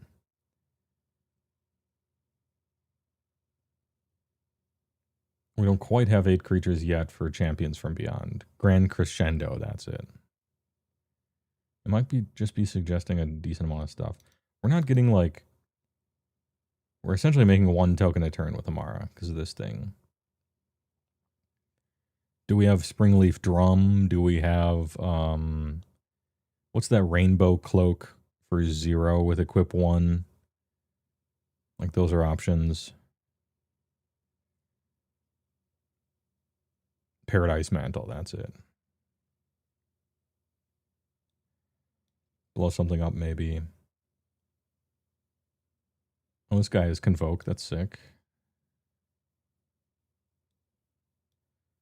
This is also Convoke. Okay, so we're just making a bunch of tokens. We can swing with 8 of them. We can protect our team. We have a funny archer man. Okay.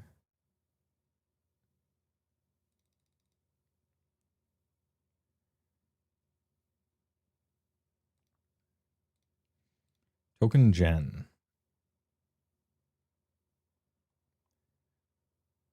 Might suggest some of those things, maybe. For the tippity tap.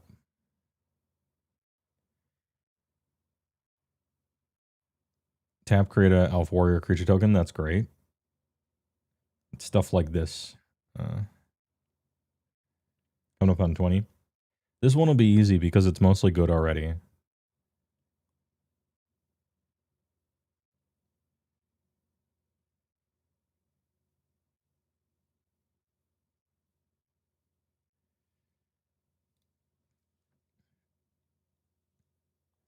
You might not like it, but the answer here is all the token doublers.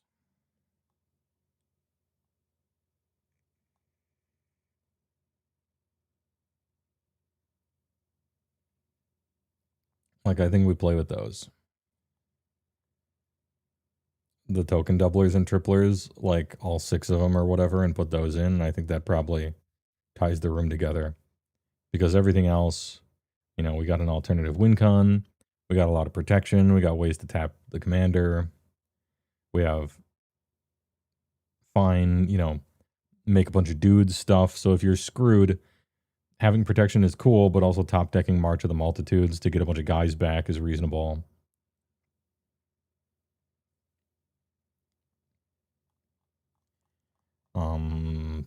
We're dangerously close to having too many protection cards at this point, but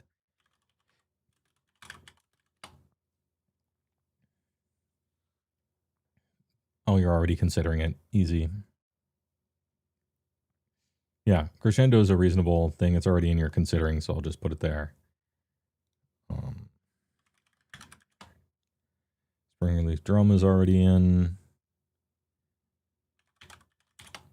I like Paradise Mantle a little more than Springleaf Drum and that elf because you don't need an external reason to tap the creature. So all your untaps just kind of give you more mana with it. Sylvan Paradise. This card spiked to $50. And then the bird was banned. And so now it's back down to 15. Second Harvest, what is that? Instant for 4 to double your tokens. I tend not to like that because it requires you to already be winning. You already have all the tokens. I suppose technically all the token doublers. What's the language they all use? If you would create token additional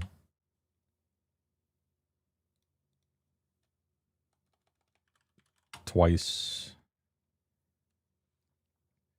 I'm going to be putting all these in your sideboard, okay?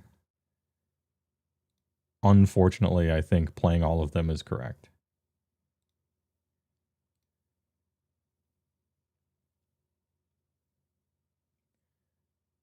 This card is actually really good too. I know it's a commander, or I know it's a planeswalker, and planeswalkers suck in commander. But there, we've just added $7,000 to the deck. Congratulations. The doublers all are actually really good and possibly necessary. Triumph of the Hordes is a funny win con. Everybody talks about it, but nobody plays with it. Yeah, key feedback. Refinance your entire house.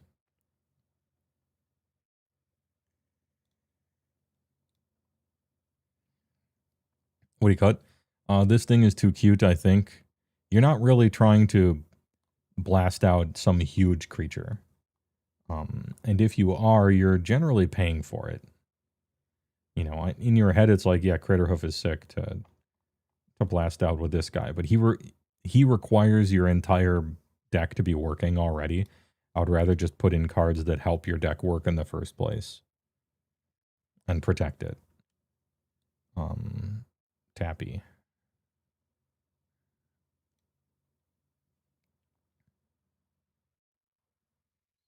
Throne is funny.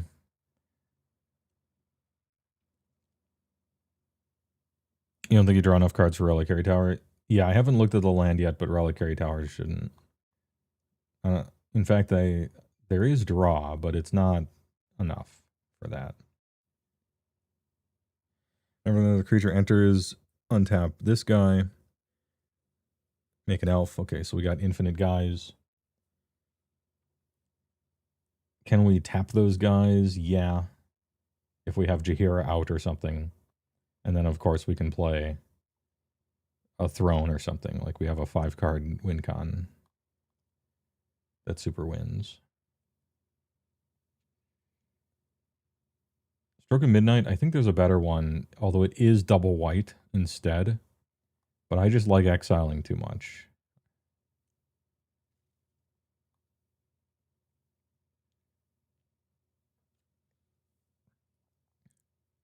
This ramp is kind of split. So like Cryptolith Right, Enduring Vitality, Jaheira. I like these cards a lot because you play them and now you go from having access to 5 mana to having access to 11 mana. They're kind of like Gaia's Cradles in that respect. But stuff like Llanowar Elves is just +1. It doesn't synergize really. What does Bridget do?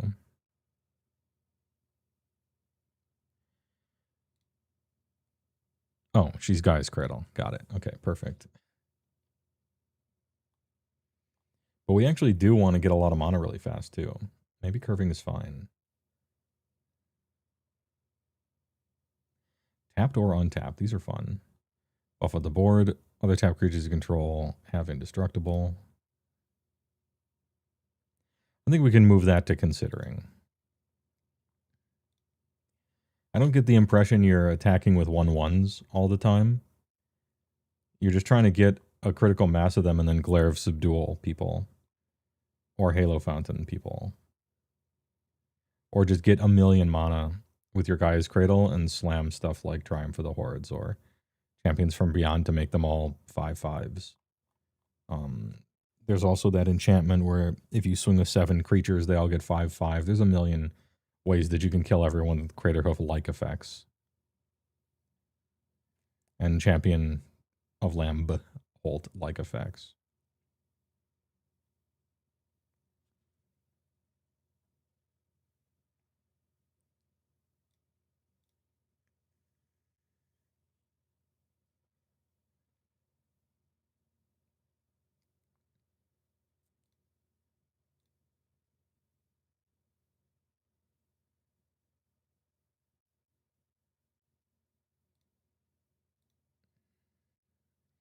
You're going to have to bring a lot of dice if you want Cathar's Crusade. But it's a great card. There's other cards like Jaspira. What's Jaspira? Oh, the thing we're playing already. Yeah. Ban Cathar's Crusade. As long as you have enough dice for it. Tokasia. Whenever one or more creatures controlled mana value 3 or less enter, draw a card. Oh, yeah. Draw a card every turn. It's kind of good. The Smuggler. Camaraderie. Gain X life, draw X cards, X the number of creatures you control for 6. Yeah, the record keeping is annoying there. This turn, draw a card. I guess it has flashback. Again, you're setting up for a huge turn. But maybe we're bouncing back like that. I don't know about these like 2 random intermediary cards.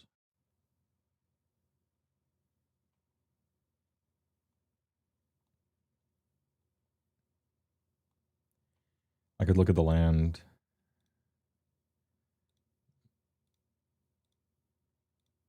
How many extra cards do we have to take out?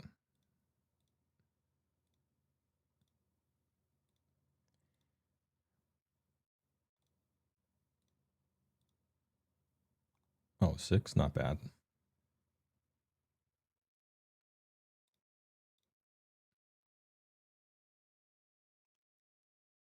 You have any township? Sure. Castle Ardenvale. Gonna be tapping this very rarely.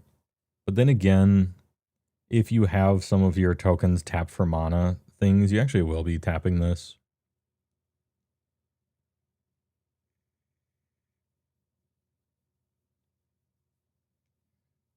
Oh yeah, what's the token tripler called? What's that guy called? Is it a Praetor? No, it's not a Praetor. 3 times. Oger Tag. Yeah, Oger Tag.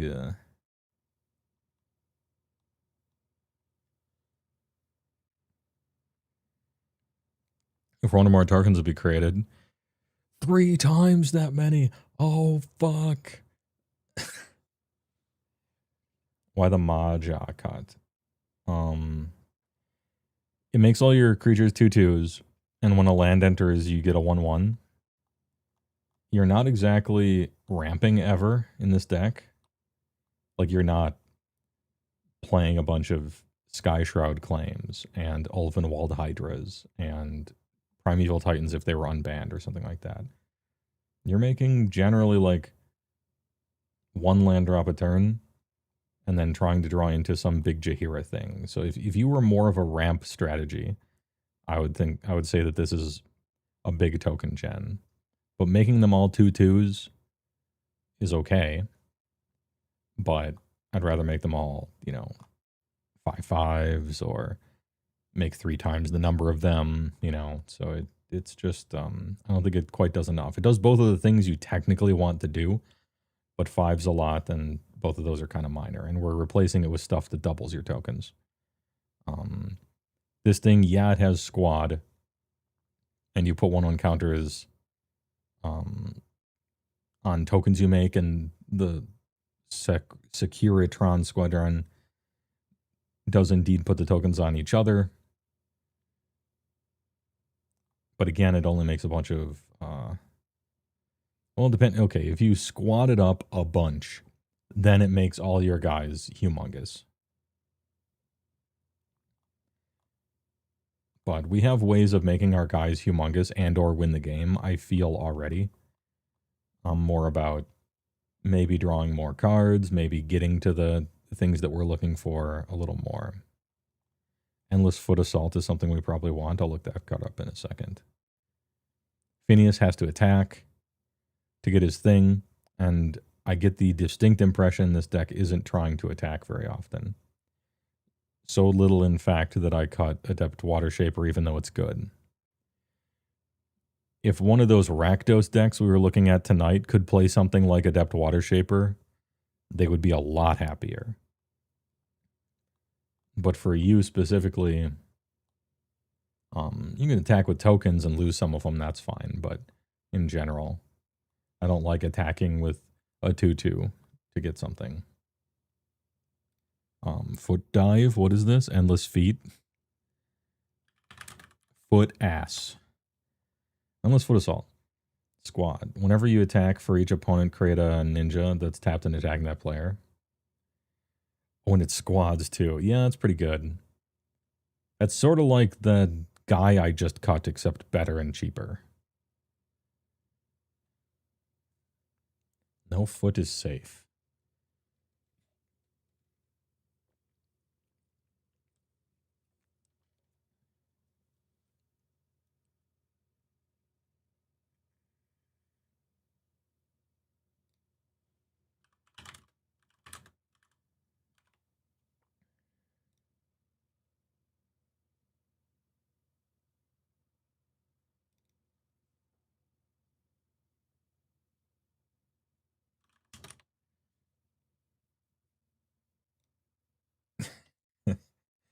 Endless foot assault.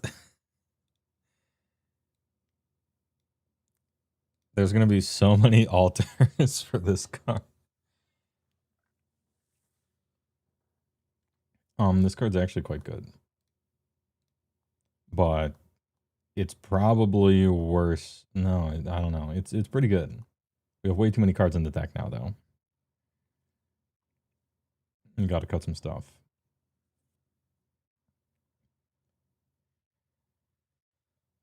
What do we call this? Infinite tokens.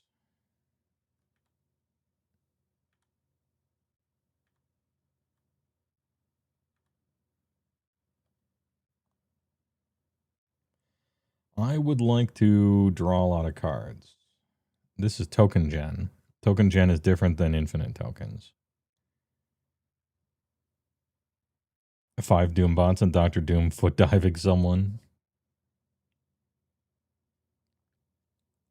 Draw. Foot dive. How many cards in the game exist that draws cards for the number of creatures we control? Is that too many? Do we want to just do it one at a time because we're mostly, I don't want to say we're mostly creating them one at a time, but we kind of are creating them one at a time until we draw into one of the ways that we make a million. So the deck works in stages, I guess. We make a few tokens, and then eventually we draw Jaheira or something, and then we make infinite tokens. And proceed to win.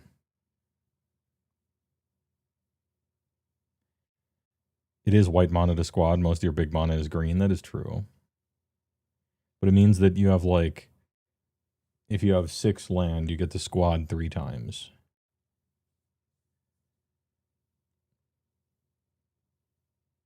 I guess you get to squad a million more times with the other one because it's colorless to squad, which is an important point. Like, it's 3 to squad, so it's, you know, more expensive for sure, but...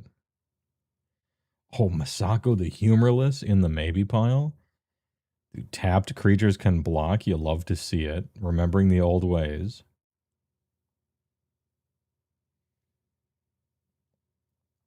Legolas to protect our guy 1 time and then maybe... Yeah, it's not like it has Death Touch, so it's not a big deal to do that.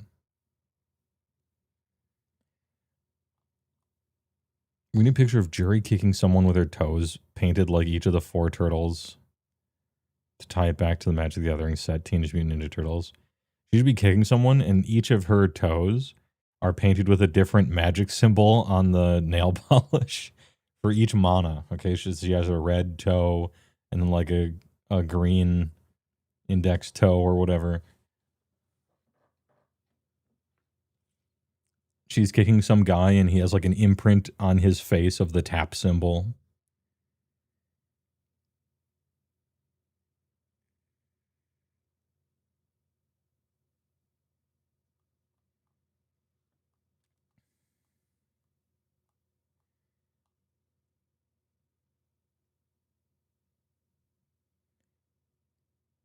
Oh yeah, his body in the air in the background. There you go. Sorry, let's stay on target here. How many cards in the game are draw card for each creature? Maybe we just run out of cards and then tap out, and now we have a million cards. Maybe Reliquary Tower does belong in here. If we're drawing a card for each creature we control, maybe Reliquary Tower does have a place.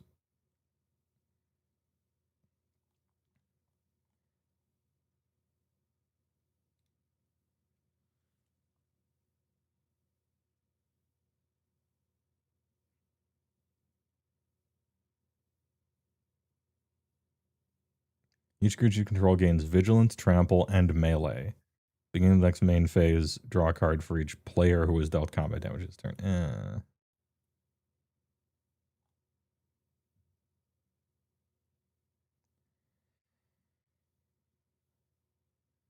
Forage These are going to be expensive draw cards, right? Man, we're really not going to do anything if we don't have any guys out. I guess that's why we have so many protection cards.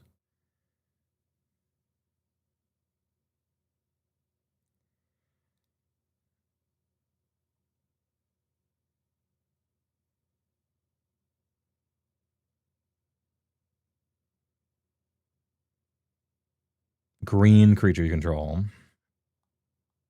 Sad.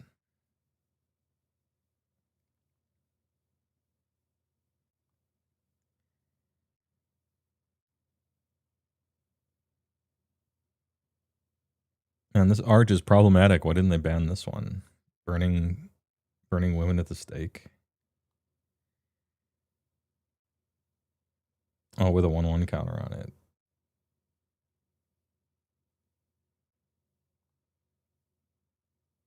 Card in your graveyard. All right, there's less of these than I thought.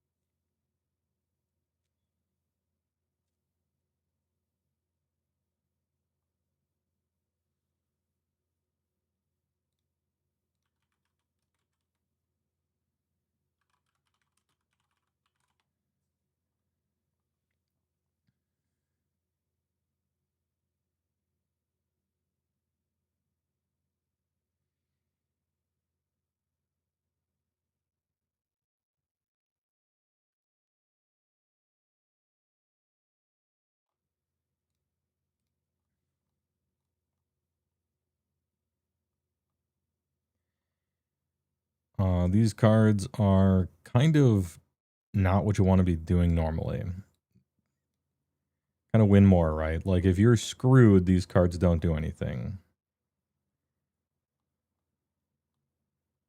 Normally something to shy away from.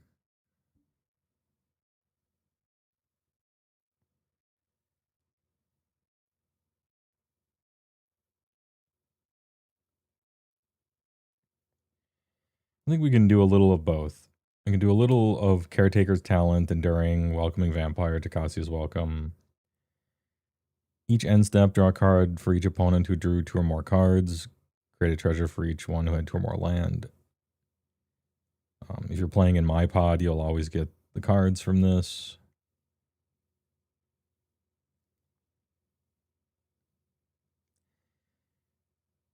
You've created a token this turn, draw a card. That's funny.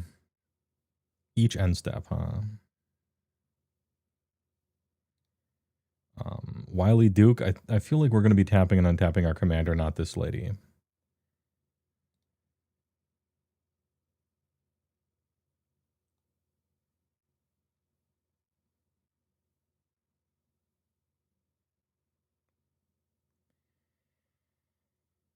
Rootborn Defenses.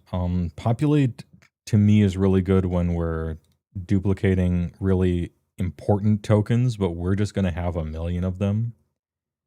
And so I would exchange it for Grand Crescendo, which in the worst of times, if you're going to choose a card that only gives indestructible, I would choose this one because in a pinch, it can give you all your guys back. Unfortunately, this is sacrifice a non-token white creature, so no fun is allowed. Card of Calling positively needs to be in the deck. No questions asked. Now we have 2 Crater Hoofs.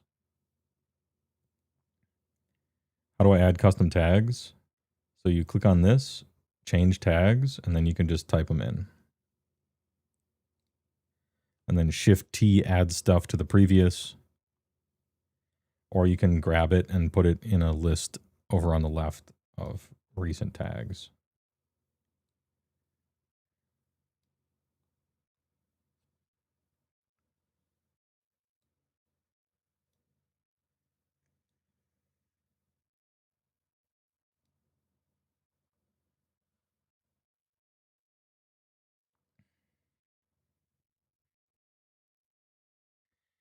White Sun Zenith can probably go. Risk can...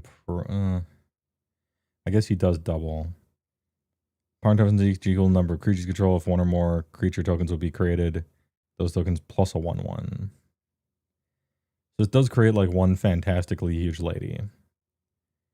But she kind of does what your doublers are doing. Endless Foot Assault is cool, but not in this deck. I think this deck is making 1,000,000. And if you're making tapped and attacking 1/1s, they're just going to die during combat.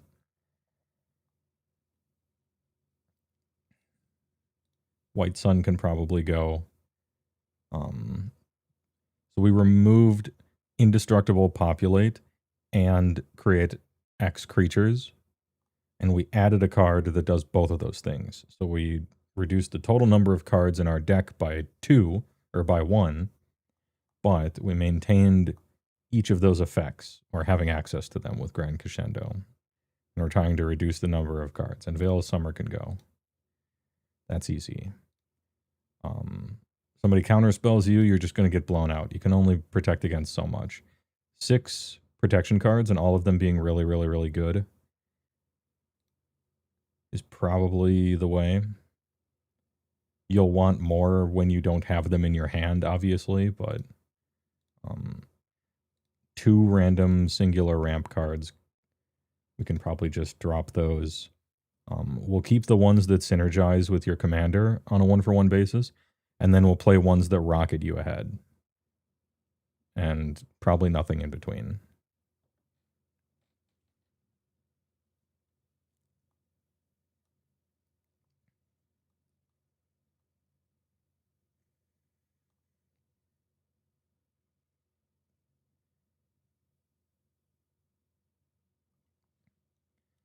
Lamb Hold is good to get out early. Board wipes are decent. Any Convoke cards I'm missing?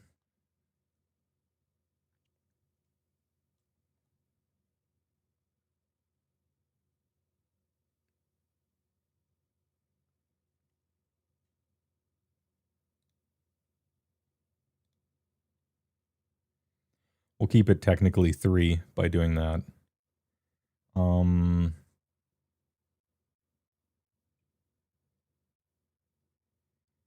Populating just 1 token. And again, we only have 7 removal. What's another auto-include removal in these colors? If you're on the stroke of Midnight Plan, what about this guy?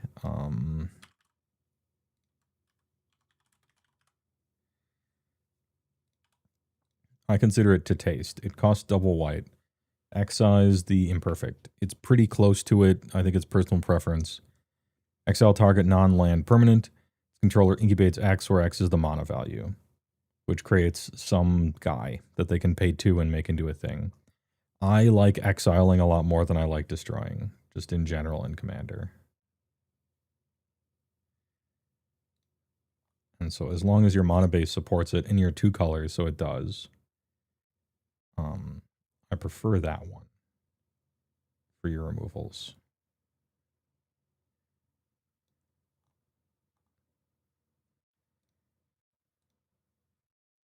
Also, instead of Sundered Growth, can we hurt everyone? Can we have 3 enemies instead of 1 enemy, even though it's a sorcery?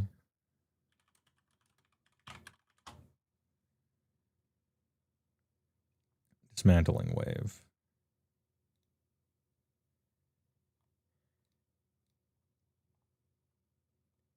Yes, it's a sorcery. I know that's terrible. I agree. But destroying 3 things for 1 card, especially when you already have plenty of instants that can single target stuff, I rather like. Destroy up to 1 target artifact or enchantment that player controls. Extra bonus, you can't deflecting swat it because it's an opponent controls. So yeah, someone could deflecting swat it, but you'll never blow up your own stuff with it. Magic 45 minutes, fuck. We're down to 102. Hey, good luck. Surely you'll be able to find 2 cards to remove. One of them is Reconnaissance.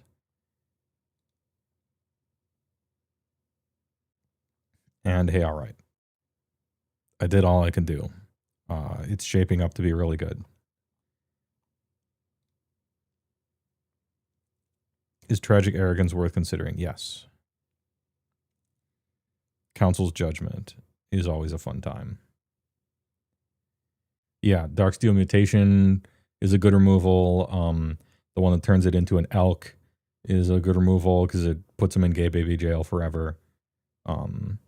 Whatever the ones are that turns it into a like 0/1 or whatever with no abilities, and it just sits there and they have to kill their own commander. Those are all good. They can really screw someone. Sometimes those are actually really bad because they have a way of sacrificing an enchantment or something, but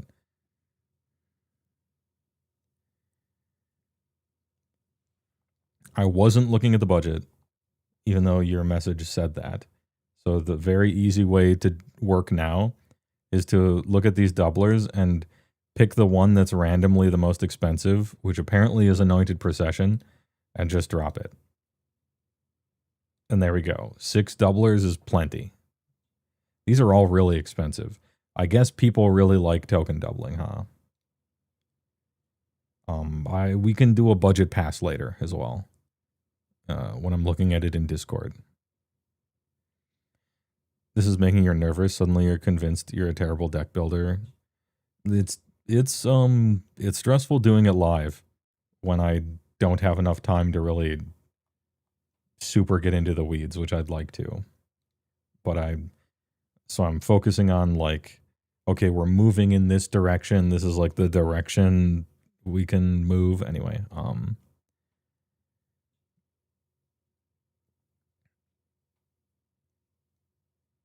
But like, oh no, now they know I'm dumb in public. Tragic. It's fine. It's fine. I'm bad at fighting games, even though I like them. Some games I'm really good at, and some games I'm not. It's fine.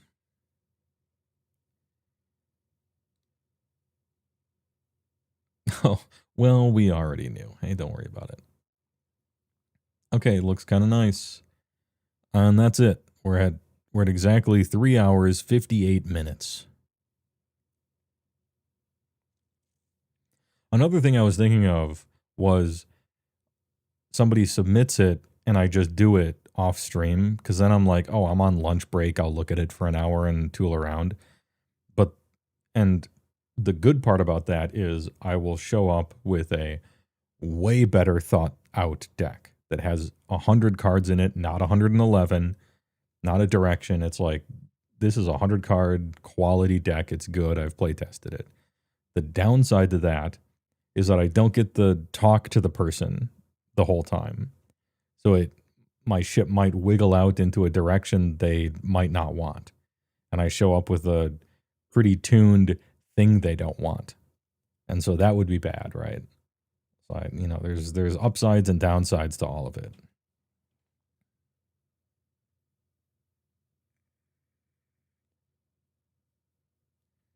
Do you watch any of the Magic Creators streams where they do this? No.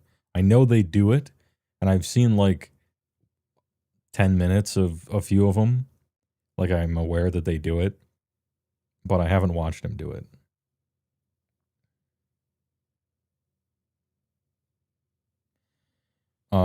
Look at the shit posts. I always have time for the shit posts. Do not worry, Irradium.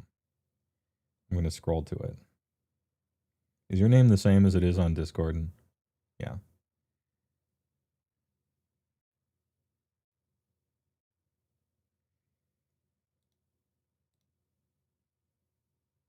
The Monoclif.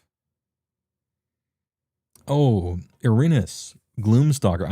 I had one of these. I was trying to make a bracket too, and I made mine with Irinus and the thing that sacrifices to deal damage. So he could like shoot people and kill everybody's creatures. And it was like kind of fun, but the problem is it was I knew I play tested it like 2 times and I'm like, yeah, this is probably bracket 2 power maybe, but it will be miserable to play against for other people, and so I took it apart. But Let's check the mana curve. Oh. Oh no. The average mana value of your main deck is 7.52 without lands. Now this can work, can still work. Magic is a wide enough game that you can still slam with this. Let's see.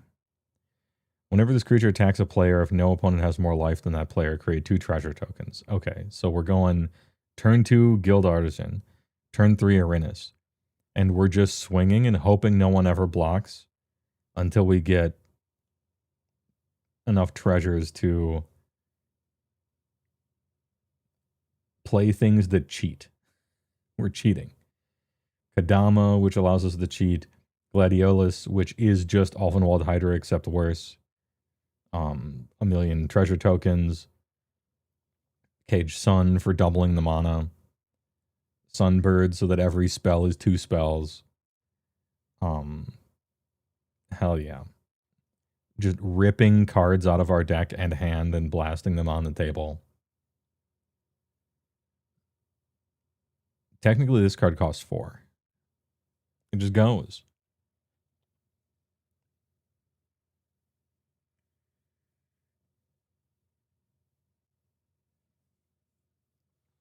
Also, this reminds me of a Ruby deck.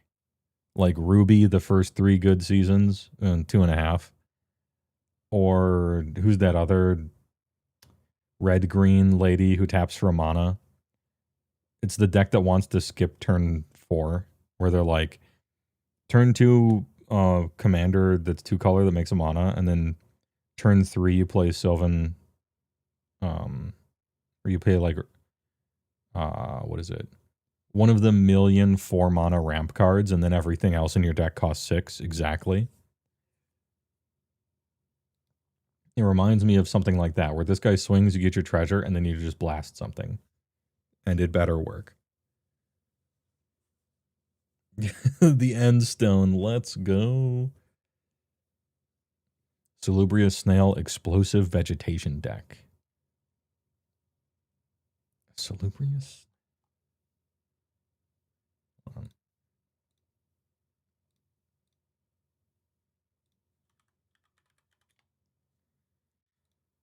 I don't know that card. I know Explosive Vegetation. But anyway, I know it is a Ruby deck. Dwarven Ruins?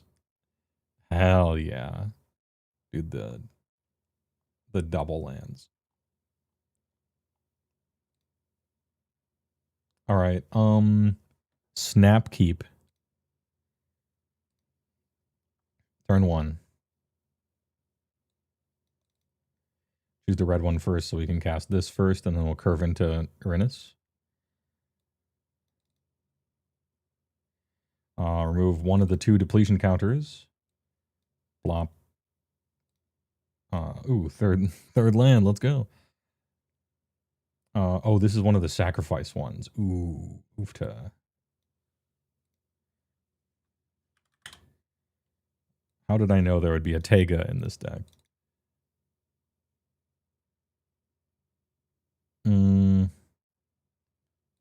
Double red. Lose it. The guy.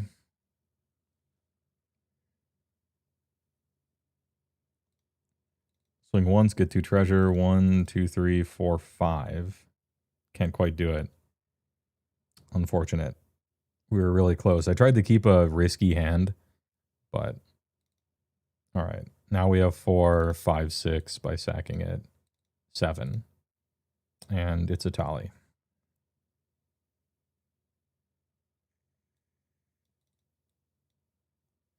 Oh yeah, I forget.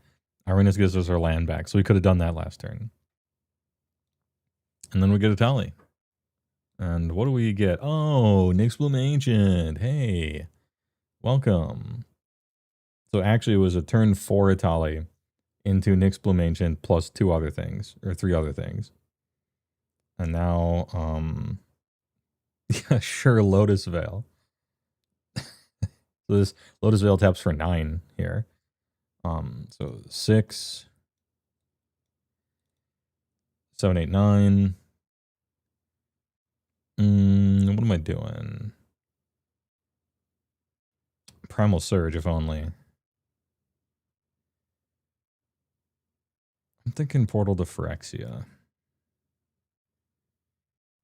And then we'll discard Galta. You see the plan? All right, next turn. Untap, upkeep, Galta.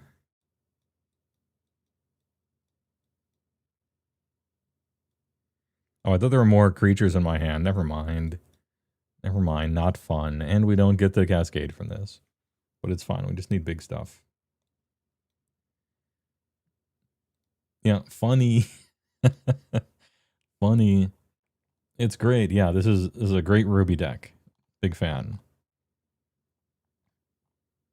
I'm here for it. Absolute shit posting. Anyway, thanks for watching. I can't help but feel like I wish I was more helpful with people's decks, but I hope you got entertainment out of it anyway.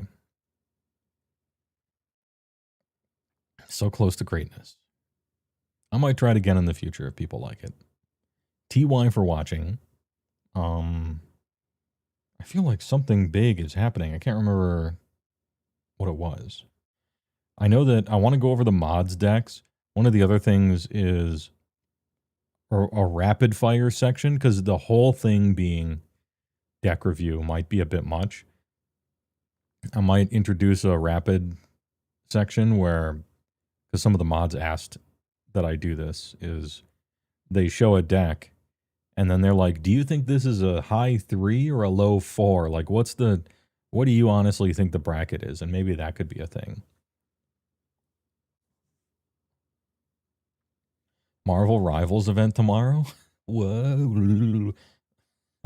Anyway, I will stream Friday, but I might stream one of the weekdays as well. We'll see when Vince is streaming Wednesday.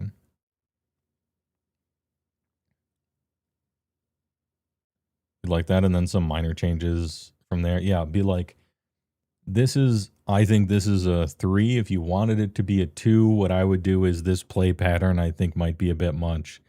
Besides game changers, because game changers are literally whatever. It's mostly like, what is the play pattern? How consistently can it do such and such? In bracket 2, no one is going to be able to stop your Basilisk Collar on the Mardu Sharpshooter guy. Like, you're just going to kill everyone's creatures and they're going to stare at you for an hour as you slowly win. Like, it's not like a 2 just because of that. It has nothing to do with what particular card you're playing. It's just, you'll dominate the table and no one will be able to do anything. Just things like that. And so on and so forth. Anyway, TY for watching. See you guys later this week. Have a good day. Outro commence.